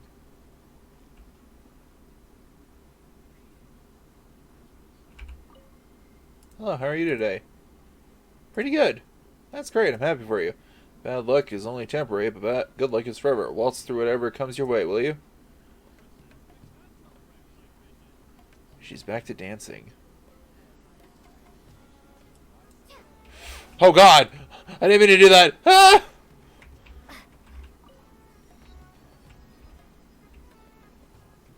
Cheyenne the sheriff, huh? Hello, ma'am. Welcome. How can I help you two? Hi there. We would like to ask you a question. Do students from the Academia ever come to Port Ormos? Yeah, there's some right over there. Of course. Especially around this time of year. Students from Sumeru City that are about to graduate often come to Port Ormos to cut loose a little. Many people often talk about how hard it is to get accepted into the Academia, let alone graduate. But those who finish their studies and go on to become full-time researchers at the Academia have it even harder. Sure, we may not be Sumeru City, but Port Ormos offers beautiful scenery and a stress-free environment. Some even say it's good luck to come to Port Ormos, so students and researchers come flocking here when things get to be too much at the Academia. You see over there? Those are students from the Academia. Maybe even a little worried. They've been looking worried and miserable ever since they got here a few days ago. If you ask me, the life of a merchant is better. So long as the Akasha teaches us what we need, then life is good. Those students seem to be discussing something. Let's see if we can listen in. Time to spy. I'll hide behind these crates. They'll never see me. It's no good. I've tried asking around, but I haven't been able to learn anything useful. Not to mention that a bunch of scary-looking Aramite mercenaries have been posted along the streets now. There's been a lot of fighting between the different Aramite factions in Port Ormos. If we choose to move on our own, then it would be wise to steer clear of them. Especially the group that's constantly shouting some stuff about the Scarlet King and some resurrection. I've even heard that the Citadel of Rexar is starting to get fed up with them. What was that group called again? Ein something or other? They're called Ein El Akhmar. Today, I heard that the thing we're after might be in their possession at the moment. Wait, come again? Don't you see? Many of the Eremites in Port Ormos deal with trading this kind of thing. They're usually pretty wary of outsiders, but not so with students of the academia. It's because the kind of goods that students are looking for aren't the kind of goods that Eremites are after. As long as they know you're a student, then deals can be made. I've heard that Ain al-Hakmar likes to set up shop at the Jafar Tavern. Supposedly, if you're willing to part with 500,000 Mora, they'll give you info on anything. Done. Wait, did you say 500,000? If information alone costs that much, then how could we ever afford to buy what we're looking for? I guess we might as well give up on trying to graduate this way. I wouldn't worry too much. Our field of research is very niche. Who else could possibly be after that kind of shady knowledge? I bet it's practically worthless to anyone aside from us. Well, I guess that makes sense. And the only thing left for us now is to find a way in.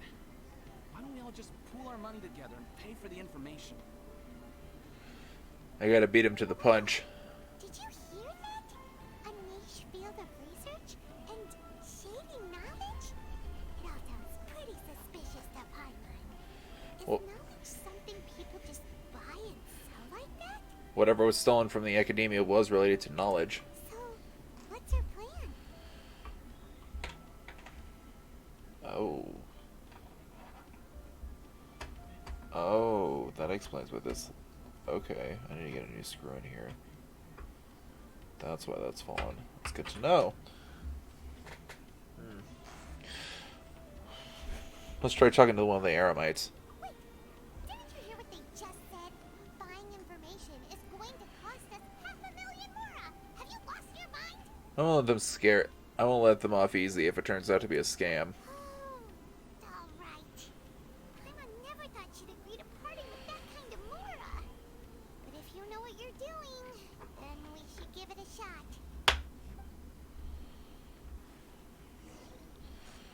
Alright, boys.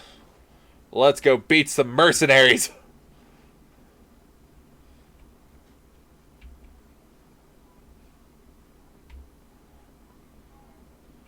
How the hell do I go outside? Guessing up this way? And I was correct. Hey, yo, buddy.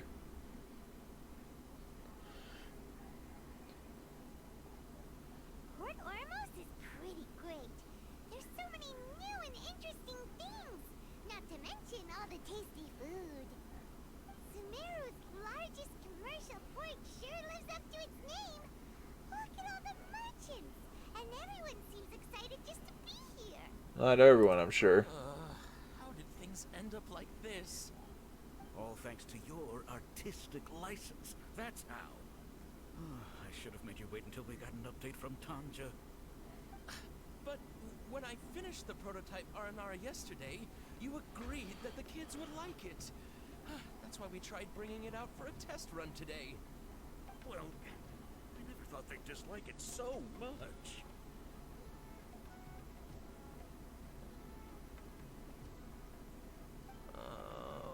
What should we do? There we go. They sound distinctly less excited. Yeah. Compared to everyone else, they seem really down in the dumps. Let's go find out what's going on. Hey there. Paimon's name is Paimon, and she's a traveler who was just passing by. Is there something bothering you? Oh, I noticed you two a moment ago. Welcome to Akara Crafts, the best toy store in Port Ormos. At least for now. What's bothering us is this prototype Aranara. To start with, could I get your opinion on it? Prototype Aranara? You mean this wood carving here? It looks like a mushroom monster to Paimon. It doesn't look very happy. There we have it. The verdict is in. What a headache. Not the first negative feedback we've had. So, what exactly is a prototype Aranara? So for context, Aranara are magical creatures in Sumeru fairy tales that live in the forest.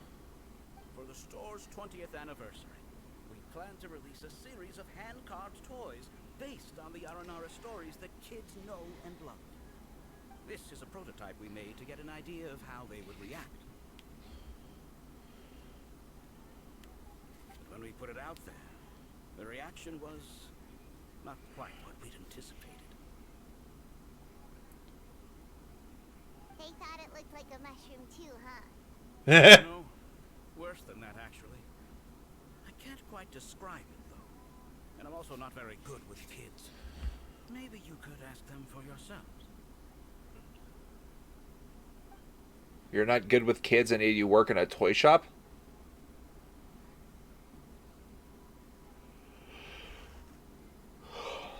This is not an Aranara.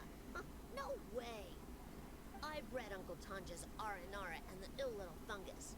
It says that Aranara are supposed to be chubby and squishy. The carving looks nothing like that. Toys do look better when they're round and chubby. Uncle Tonder said in Aranara's vow that you can deceive the eyes, but you can't deceive the heart. This carving makes me feel lost and confused inside. I don't think the creator put his heart into it at all. It's nothing like an Aranara. Ooh, didn't put his heart into it, huh? Oh, sounds like one of those things that's easier said than understood. Kassid and Alia didn't like this carving, but I think it's okay.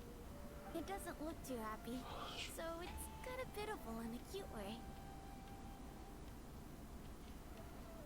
I see. Ooh, a positive review! Yeah, so I would totally ask my dad to get it for me, if it wasn't meant to be an Aranara. Oh, well, that took a sudden turn for the worse. Yeah. Oh, well, that... Children for their opinions. Oh, how did it go? Has it maybe, grown on them at all? I'm starting to understand how you feel. Oh, this is such a shame. Why isn't Tondra back from Gandharvaville yet? Oh, the kids kept mentioning an Uncle Tonder too. Who is he exactly? Uncle Tanger is a famous children's author here in Port Ormos. He wrote quite a few stories in the past, but none of them were popular among children. Just like our prototype Aranara. But around a year or so ago, he suddenly had a eureka moment or something, and suddenly the children loved every one of his stories. Well, that's right. My little Ghaffari loves his stories too. The whole reason we decided to make these carvings was because we saw just how popular the Aranara are among children. We asked Tanja for guidance, but right after he agreed, he went off to Gandharvaville with his son to look for inspiration. They haven't returned yet. We were running out of time, so we had no choice but to carve an Aranara based on our own imaginations. As you can see, this was a result. Oh, we have to do something. Hey, since you're the famous traveler, could you do us a favor and look for Tanger in Gandharvaville? He doesn't have to come in person if he's too busy. Just ask him to write down his suggestions and bring his notes back to us, if you could. Please, if only to put a smile on the children's faces. And, of course, you'll be well compensated for doing us the favor. They seem pretty desperate. Let's help them out. To see the kids smile. And also for our reward. Hey JJ, how you doing today? Let's help them out to see the kids smile. And also for our reward. Okay, we'll do it so that Paimon can get her rewards. Oh my god, that delivery. That was funny. I don't care who you are, that was funny.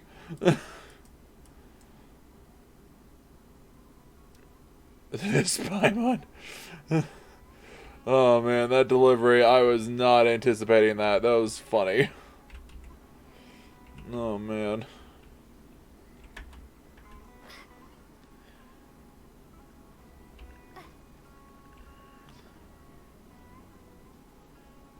Look at all the butterflies. Oh, they're all gone. This is the place we heard those students talking about. Hey. Let's find a seat somewhere and see if we can spot the group they mentioned. Sure, over here. You sit down and wait for some time. Sometime later. You've arrived. Please take a seat. So, they think that they can go toe-to-toe with the boss? Ha! Once we reclaim the power of the Scarlet King, they'll be the first that the boss punishes. They're nothing to be afraid of. Our main rival now is the Caracal Battalion. They've also amassed a significant amount of Mora this time, so we mustn't underestimate them. How can the Caracal Battalion compete with the boss when they're nothing but a bunch of money-grubbing opportunists out for a quick Mora? Yeah, with boss's fervent devotion, he'll be able to use this power to bring our god back this time. Huh. All these guys talk about is the Scarlet King, so they're probably the ones we're looking for. Greater Lord Ruka Devata. That traitor and her followers must not be spared. The day will come when the Scarlet King exacts vengeance on Sumeru, and all of them shall be punished. Greater Lord Ruka Devata, a traitor? Yeah, Hyman was wondering what they meant too. We should ask about that if we get the chance later. Get information from the Amorites. Place his hand on shoulder. Hello, good sir. May I have a moment of your time? Who are you? What do you want? I'm a student from the academia. A student? What's a student from Sumeru City doing in Port Ormos? I'm looking for info about a certain something. Ah, well, if it's info you want, you've come to the right place. The question is, can you afford it? And 500,000 Mora. So much more ago. There's no other choice right now. Here, this is the merchant's address. Whatever you're looking for, you'll find it there. Well, what are you waiting for? I just have one more question. Stabs! Stab, stab, stab. Give me my money back. That's right. We heard you mention the Scarlet King just now. We're actually interested to know more because we're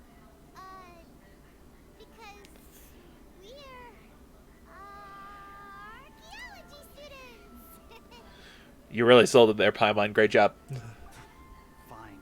Since you've already handed over the Mora, I guess I can throw in a little extra info. As you can see, members of Ain al-Ahmar are devout believers of the Scarlet King. Years ago, the Scarlet King founded the great desert nation that was our homeland. It was an advanced civilization, far beyond anything you'll see in present-day Sumeru. The Scarlet King was the rightful god of wisdom, but he was betrayed by a companion he trusted. She even stripped him of his title, God of Wisdom. So, you mean the traitor was... Greater Lord Ruka Devata, yes. That shameless wretch destroyed the Scarlet King's civilization, and our ancestors were forced to flee to this land where we were made to suffer the tyranny of our enemies. Furthermore, she conspired with the Academia to cover up the truth of her actions, and create the merciful and benevolent facade for which she is now known. Ugh, just thinking about it sickens me. But the story doesn't end there, oh no. The Scarlet King isn't truly dead. The voice of the Oracle has been heard in the desert, prophesying his resurrection. Mark my words, our God shall return. And when that day comes, all followers of the traitor and all the desert dwellers who have forgotten their true God will suffer retribution together. Bro, you need to slow your roll here. Also, if that was during the Archon War some 3,000 years ago, you really need to slow your roll here. If what I'm saying makes you shiver with fear, it might not be too late for you to become a believer of the Scarlet King. Can you tell us more about the Oracle? I don't have anything to say to you academia people about that.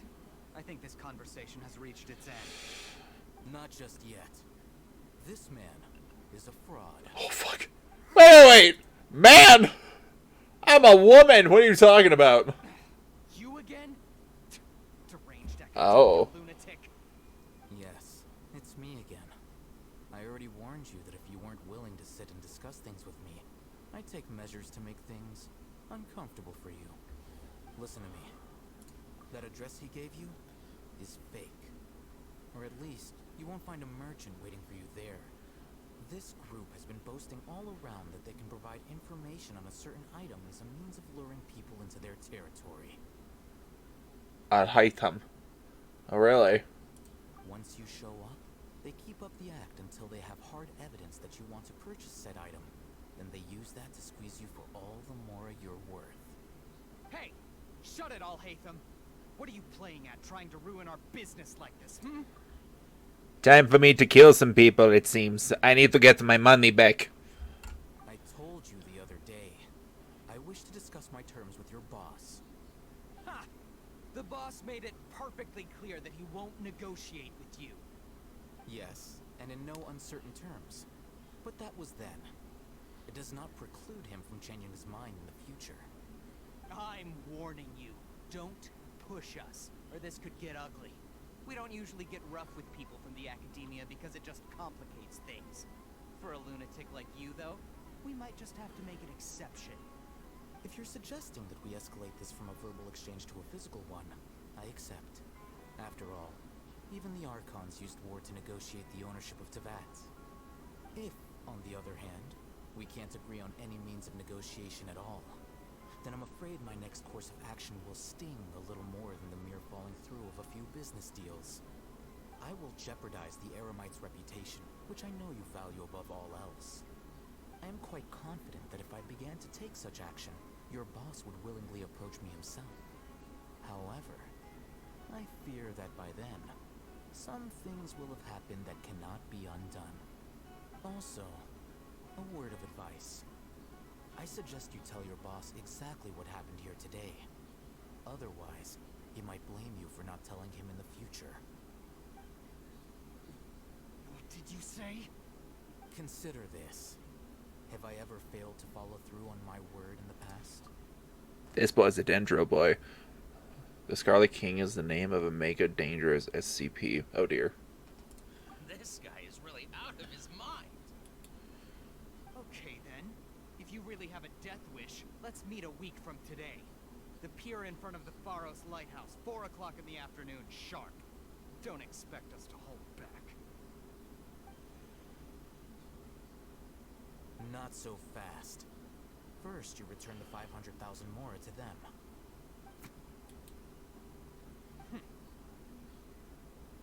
You better have dropped that on the ground, otherwise I'm coming for your asses and feeding you to the bait.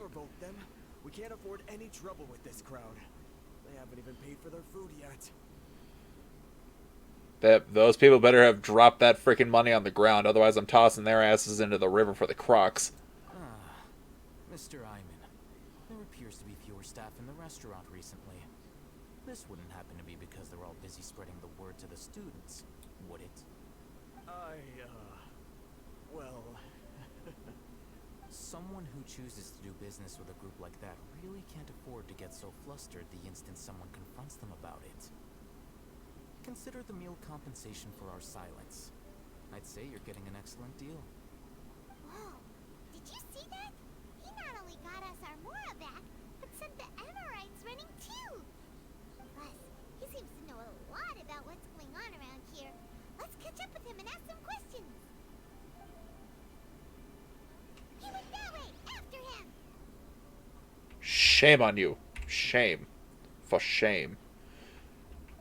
Okay, 1 second. I gotta do something really quick. I have to test something.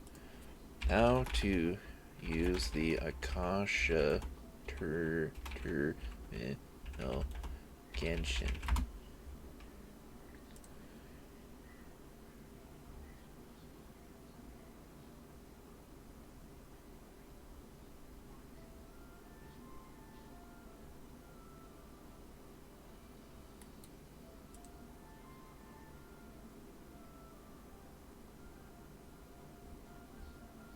That tells me nothing. You failed me.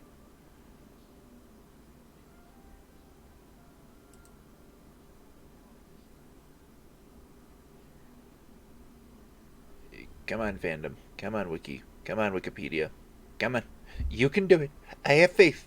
Let's go. You can do it.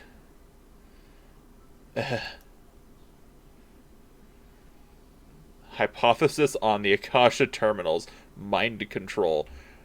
Alright. Wasn't expecting to see that as an article title. Alright then. You, sir, where'd you go?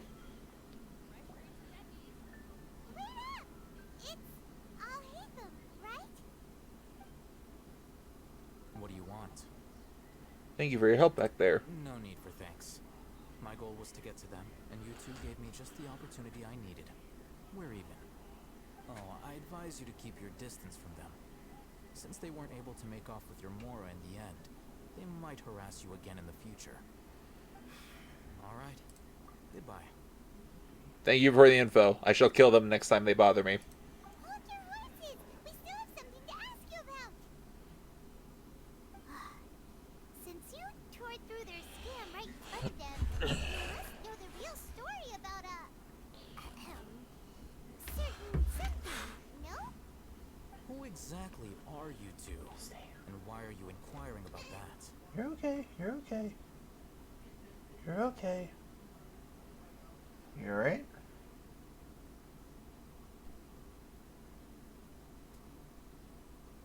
Good girl. Good girl. You okay? That was a bit of a slip you did there. Oreo slipped. I'm a student from the academia. A student. Right. Look, you should know that those thugs conducting business with you had nothing to do with your lie. Good night, Sean. Good night. Perhaps we can also talk terms? Oh, yeah! She's really strong! Weren't you saying something about a physical exchange? We can help with that. She doesn't even have a vision. Forget it. Maybe not, but she could still use elemental energy. Otherwise, there's no way we'd go asking for info from from guys like that. She doesn't even have a vision. No way. How fucking dare you, sir?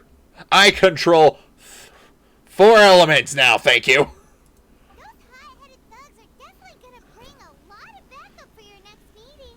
Even if you don't go alone, you won't regret taking us with you.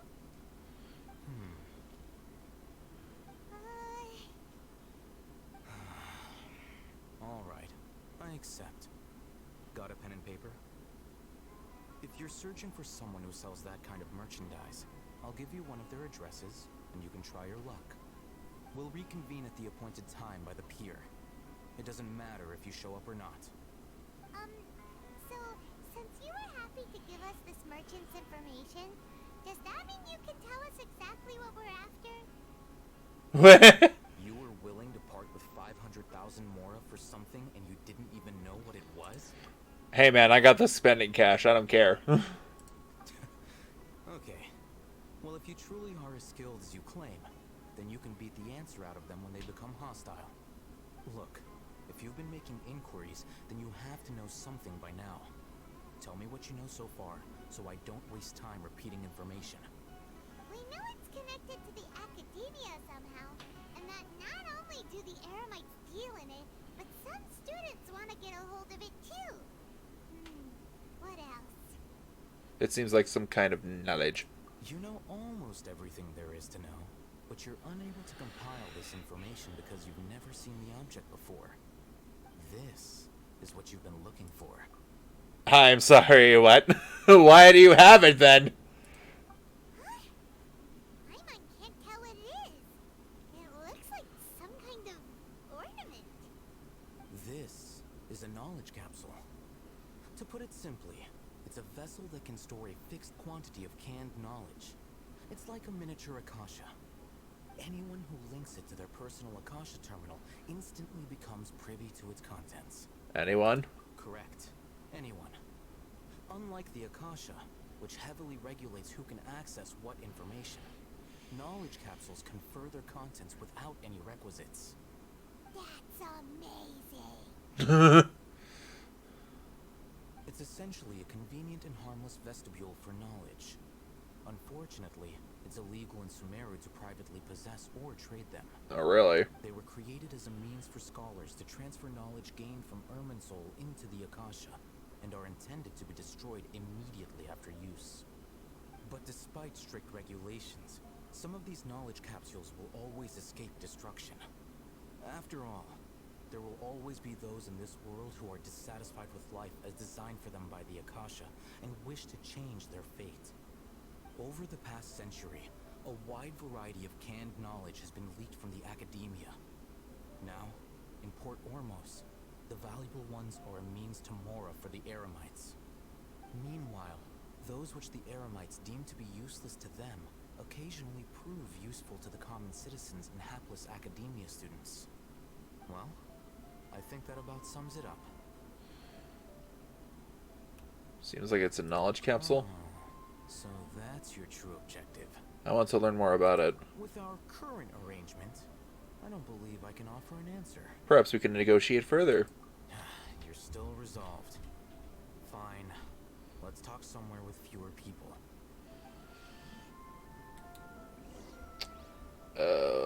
Okay, I'll be back in 20 minutes. I gotta go to Gandaharaville to go find an old man and his son.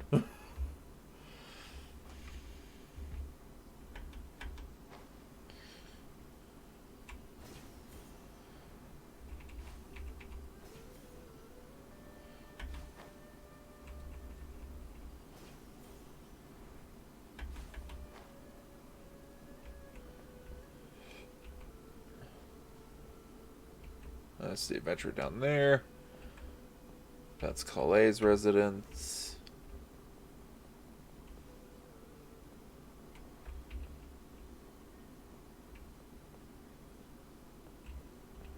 Sent them up there? I don't think so.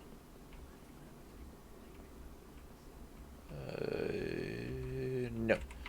Where? What?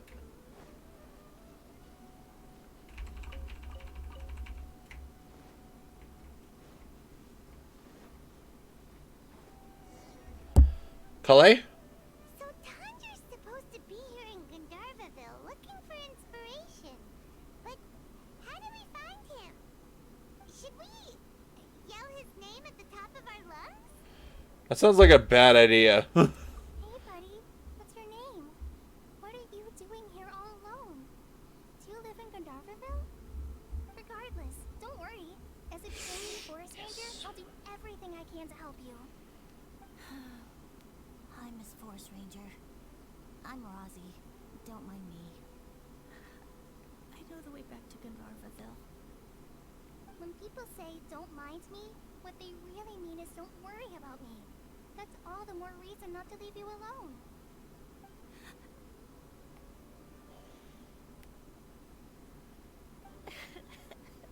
Oh! Hey, don't cry. What's wrong? Take your time. You can tell me all about it. Huh. That voice sounds familiar. I once heard it somewhere before. It's Calais. Oh, it's Kale! And a child who seems to be upset. Let's go say hi. I would have loved it if Paimon just said, and a child. It's Calais and a child. Weird. Hi, Kale. How have you been? Yeah, hey girl. I'm on a traveler. I've been doing pretty well. Thanks for asking. I'm helping Master Tainari patrol the forest. What brings you here? We're here on an errand. We heard your voice, so we thought we'd come ask you for help. You seem kinda busy, though. I'll be fine. You go help them first, Miss Forest Ranger. I'm okay, really. The sand got into my eyes, that's all. What sand? We're nowhere near sand. What are you talking about? What a well-mannered child. We can't just leave him here. Sand? There is not a lot of sand in a forest. You keep saying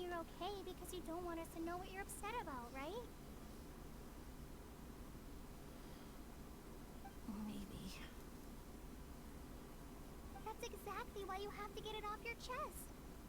Here's a trick. If you're keeping a secret that bothers you, you can try telling it all to a tree hollow. A tree hollow? Yeah, a tree hollow. Do you know Tanja's stories? The Aranara living in the forest will patiently listen to every word children say. Maybe there really are Aranara living in the tree hollows that will listen to you. You like the Aranara stories too? Of course! I love them! Oh, people who like Aranara are the best. Okay, I'll try telling my secrets to a tree hollow. Thanks, Miss Forest Ranger. You know everything. Aw, you're just exaggerating. Anyway, I'm trying to be like my friend, who always does her best to cheer people up when they seem sad. So, how are you doing? Feeling any better now? The forest is very dangerous, so how about we stick together? Sure.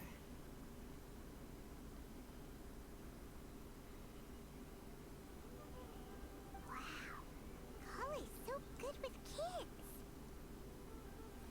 A forest ranger you can trust. Well, helping children who are lost in the rainforest is all part of a forest ranger's duty. So, what was it you wanted help with? You're not lost too, are you? We actually want to go deeper into the forest. You tell Kale about the situation at Aranyaka Crafts. Okay, so you're looking for a children's author from Port Olmos called Tanja. And he's here in Gandharville, looking for inspiration. Wait, when you say Tanja, do you mean the Tanja? That's right, Uncle Tanja. So he's in the area, looking for inspiration for a new story as we speak? This is amazing. Could you wait for me for a second? I'll run Razi back to Gandharville and then I'll be right back. I've always been curious what the man behind those incredible stories is like in person.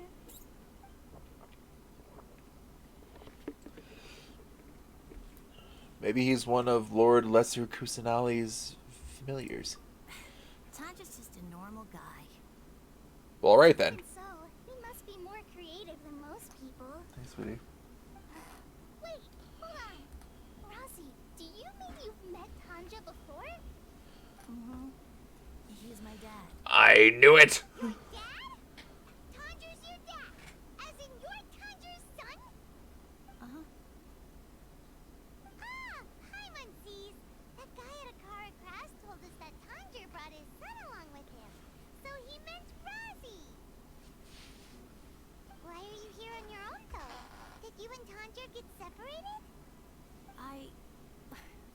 We had an argument. I was upset, so I ran off here by myself. Oh, in that case, we should take you back to Gandharville first. Then we'll look for your dad and tell him where you are. No, I'm good. Thanks for your advice, Kale. I'm not so upset anymore. Come with me.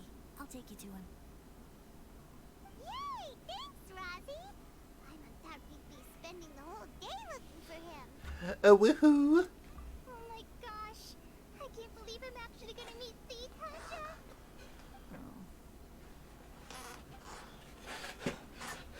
Oh, well. Ah, sweet! I got her! Perfect!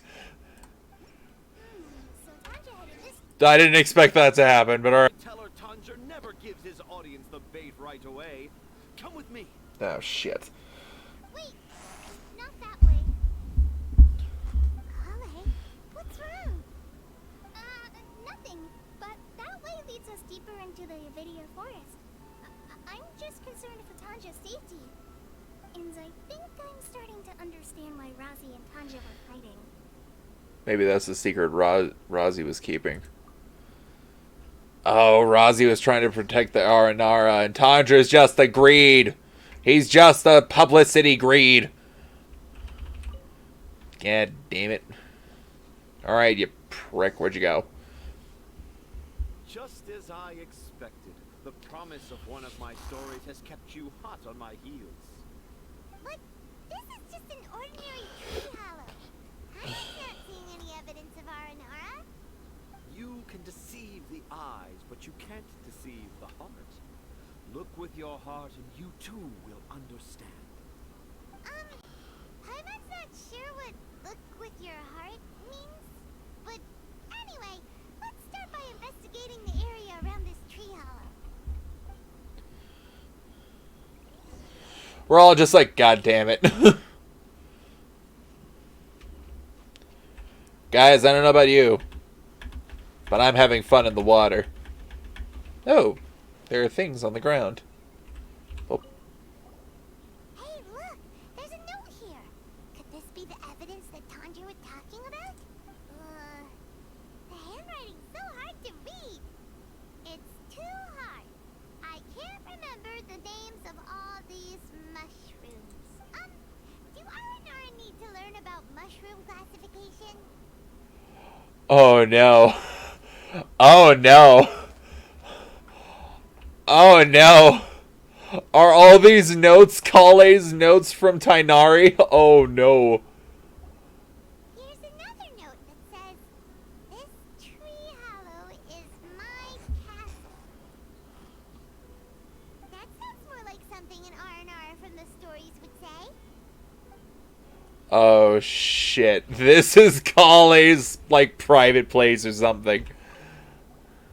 There's another one here. If only I were a clever Aranara. A clever Aranara. Is the emphasis on clever or Aranara?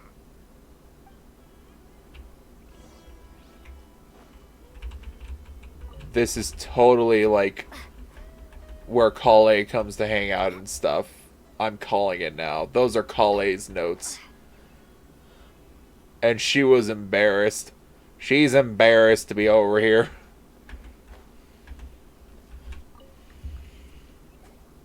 How does it feel to bear witness to a groundbreaking discovery? Exciting, isn't it? What's so groundbreaking about it? The crude handwriting may look like a child's, but don't forget, we're in the middle of a rainforest. Hey, guess what, buddy? I know someone who's learning how to write. And read.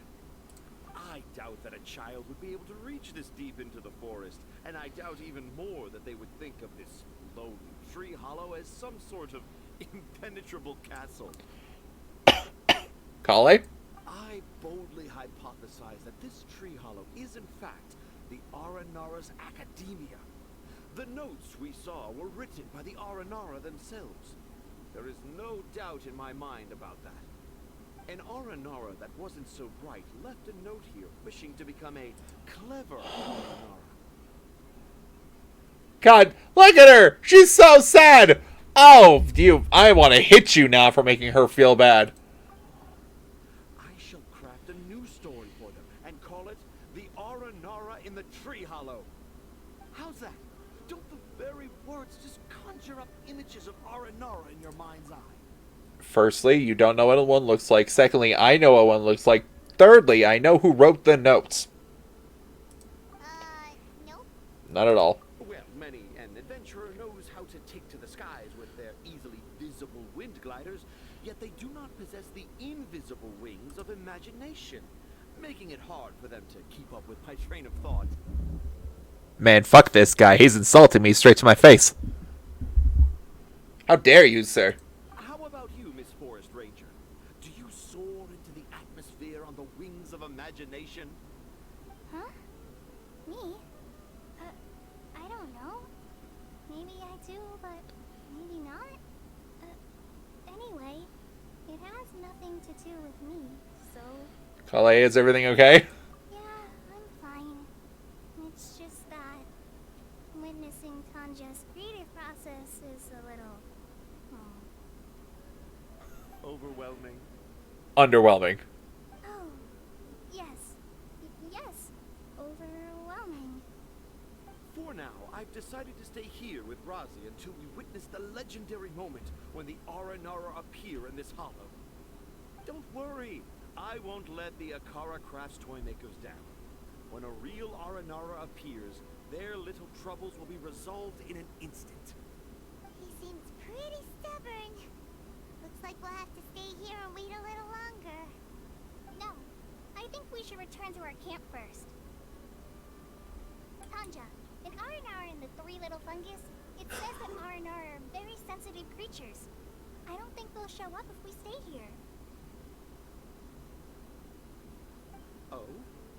Was that in the story? Ah, yes, I remember now. Miss Forest Ranger, you sure know your stuff. In that case, let's go back to camp and call it a day. We'll continue our search for evidence first thing in the morning. Uh-huh.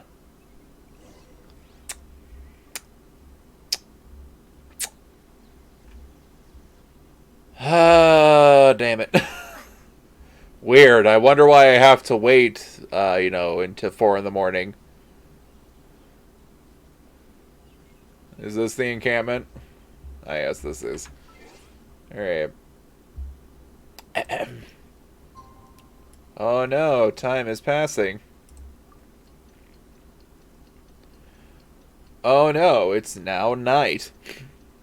I wonder whatever will happen.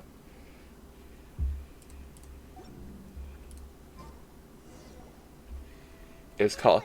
Traveler, wake up! What's wrong? It's not the Aranara. It's Kale. She's gone. Quick, to the tree hollow! Paimon's been worried about Kale since last night. Even though she kept telling us she was okay after we saw the evidence of Aranara activity, she's been acting kind of strange. I noticed that too. Anyway, let's go find her. Hey, look! Aren't these Kale's footprints? But why are they headed towards the tree hollow? I wonder why. So Kale came back here alone. Is she waiting for the Aranara to show up? And I thought this was a place nobody knew about. I never thought Tanja would find it, or that I would run into the Traveler and Paimon. Oh, she's crying! No! If I'd known, I would have just told the tree hollow instead of writing it down. There must be another way to practice my handwriting. Oh, I feel so bad for her. Oh no! Now I've created a whole new problem for myself. What do I do now? Dress up as an Aranara? Oh, no, that won't work. I should be writing something that an Aranara would never say, so that Tanja won't mistake me for one of them. But what should I write? What should I write? Oh, I've got it. There's no way Tanja could see this as the work of an Aranara. So the evidence of Aranara activity we saw during the day was actually evidence of Kale's activity. But why didn't she just tell Tanja? Perhaps that's her secret. Oh, right. Kale told Razi that he could tell any secret to a tree hollow. Must be because that's what she does. And now she even writes it down. Kale must have her reasons. Yeah, you're right. We'll keep her secret for her. Oh, looks like she's almost done writing. Let's head back. Early the next morning, Tundra excitedly takes everyone back to the tree hollow. Cool. Kale, where are you?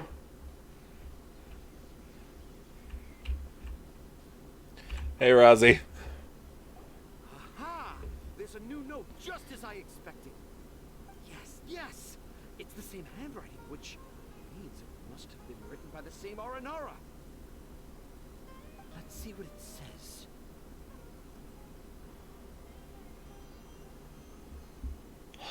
Ooh, what could it be? What could it... Look at my shit-eating grin. Look at me.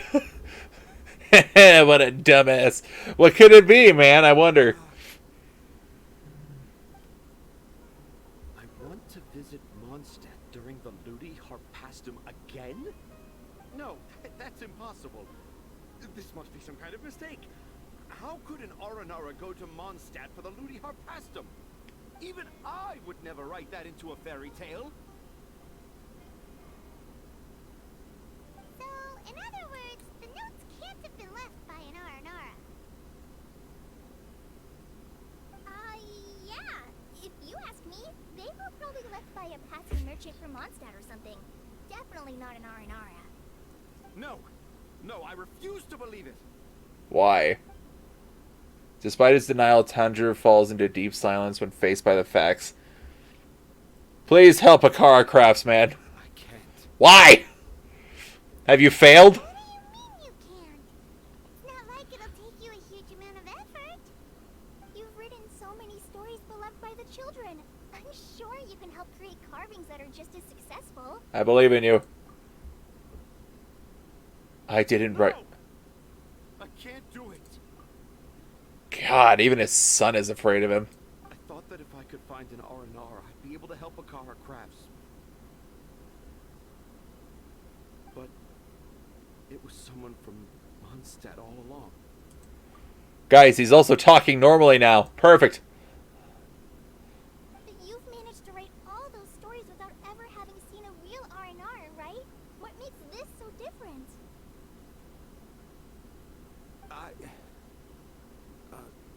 You didn't write those stories, did you? Rossi, you tell them. Really? Can I? Yes, it's fine. Tell them. I know this is the moment you've been waiting for. Rossi wrote them. Okay. Kale, Traveler, Paimon, do you remember when I said that there was a secret I didn't want to tell anyone? Yep. I didn't want to tell anyone the secret, but it made me feel very sad and also turned Dad into a completely different person. So, I think I should tell you. Dad isn't the one who came up with all those Aranara stories. Oh my god. What? Hold on. So if Uncle Tanja wasn't the author, then who was it? Wait. You don't mean... It was me. Dad's been telling stories in Port Ormos for as long as I can remember. I always got to listen to all his new stories. Every night, Dad would give me a Zaytun peach for dinner, and I'd eat it while he told his stories. The Zaytun peaches were delicious, but Dad's stories were really bad. He always uses sentences that are really hard to understand, and strange, metaphors, I think they're called. But Dad kept on going, telling his stories again and again. Oh, one time, he even borrowed a camera from Lord Sangemabe's shop and got me to take pictures of him in action. Dad showed me the picture and said that it shall become the precious record of Sumeru's best storyteller early in his career. Even though I only had Zaytun peaches to eat and not so great stories to listen to, I was happy. Then one day, I tried telling Dad a story I came up with. Dad seemed really excited from the very beginning. He looked really happy. He lifted me up high into the air and told me to continue. He lifted me up so high that I was looking down at him. As I continued with my story, I saw his expression gradually change. And when I got to my favorite part, Dad started crying. I guess he must have been moved by my story. When Dad put me back down, I looked up at him again, but now he had a scary look in his eyes. You remember it so vividly. It's not only Rossi. I too remember every detail of what happened that day. After that, I gradually grew in fame and started making money. I became Sumeru's best storyteller, just as I always dreamed. Finally, we could afford more than just Zaytun peaches for dinner. I thought it would make Rossi happy. I was really happy at first, but then everyone started calling me Tanja's son instead of Razi. Oh. I kind of guessed why, but I also didn't want to believe it. Dad got busier with things that had nothing to do with storytelling. Like that request from Akara Crafts. So I made up my mind that this time, I just want to be good old Razi so that Dad will become good old Dad again. Instead of Dad the way he is now, starting every story with, dedicated to my dearest Razi. I prefer my dad how he used to be, stumbling over words and not knowing how to end the story. That's why I decided to keep how I imagine Aranara to look like a secret. Ooh, Paimon gets it now. To sum up, all of Uncle Tandra's fairy tales were actually stories written by Razi. Right. And because Razi didn't want Tandra to keep living alive, he refused to help him with the Akara Crafts commission. Yes. That's why I tried looking for possible evidence of Aranara. But it turned out that I was just being a clown, as always. Not even a funny one. I'm a terrible father. Jesus. I'm sorry, Razi. I'm so sorry. And I owe you all an apology, too, for wasting your time. Razi's the only one who can help Akara Crafts. If you can manage to persuade him, that is. Right now, I think I just want to find a tree hollow and be quiet for a while. Are we gonna let this happen? It's up to Razi. You want me to help Akara Crafts with their carving? Oh, yeah. Well, I did mention what the Aranara looked like in my stories, but to make it carving, we might need more details. Kale, Traveler, and Paimon, I might need your help on this one. Sounds good. I've never really left Port Ormos before.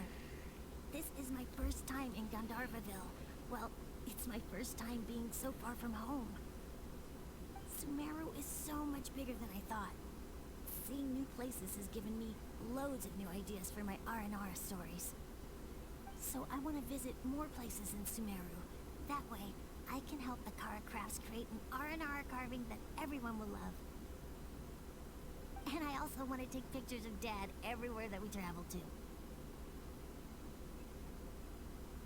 You still want me to come with you? Even after all I've done? Yeah, of course. Come on. You're the best dad ever. Aw, this is the happiest Razi has sounded since we met him. I want to thank you, Kale.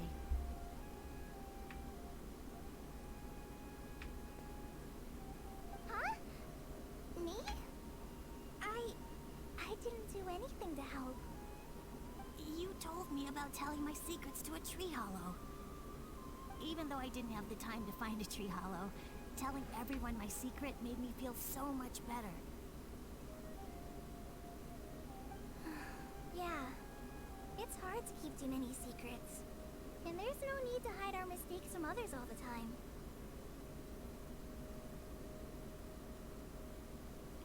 I made a lot of mistakes back in Mondstadt. But when I look back on them, it all feels more like a new beginning.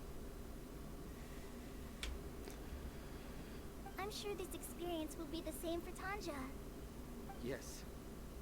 I'll do my best to become a good father again. Wait. Did you just say you've been to Mondstadt? Oh no, Kale outed herself. Oh no. Oh no. I just passed by once. Never mind that. Come on now. Akara Crafts is waiting for us. Let's go, Razi. Grab that camera and see what hidden inspiration you can discover along the way. Okay, let's go. Come on, Dad. Razi, slow down and watch your step. Looks like everyone's in good spirits. Yeah!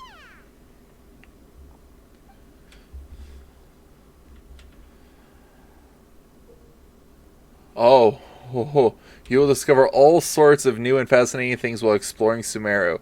So why not use an exquisitely crafted camera to record them down? While using the camera, if the viewfinder has objects worth keeping a record of in view, the camera will display information related to them. Adjust your photo taking distance and camera zoom to more easily spot these designated photo targets. Also, this camera can only be used in Sumeru. The 20th anniversary of Akara Crafts is coming up. Paimon wonders what the children thought of the Aranara carvings we helped create. Let's go check it out. I haven't even done anything yet. What are you talking about? Oh, well, that's adorable. Oh, God.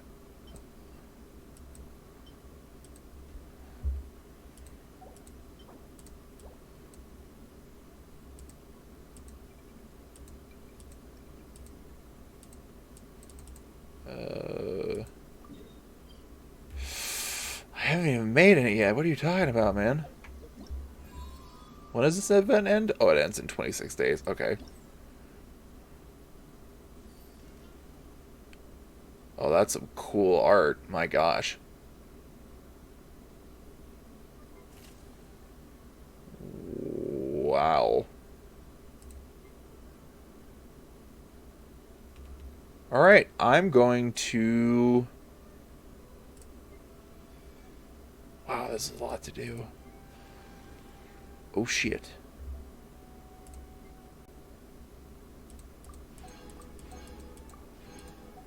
Defeat the Jade Plume Terror Shroom before it creates new fungi.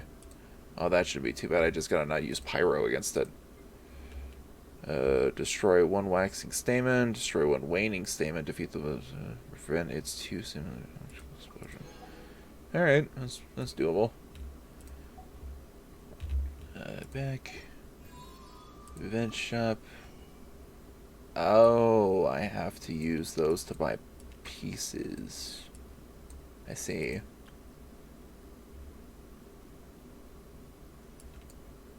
Okay, that's not too bad. But yeah, I'll probably do that event off stream. And I think with the continuation of where we've gone in the story so far for Sumeru, I think I'll be calling it there for the day, folks. And welcome back, YouTube. That is the end for today's video. I hope you all enjoyed. If you did, please consider hitting that like and subscribe button. I do appreciate it, and I look forward to seeing you all in the next video. To wrap it up, I hope you'll have a good night, good afternoon, and a good rest. And a good day, depending on when you watch this. And don't worry about your spot here at the tavern. We'll keep it open for you. See y'all next time. Bye.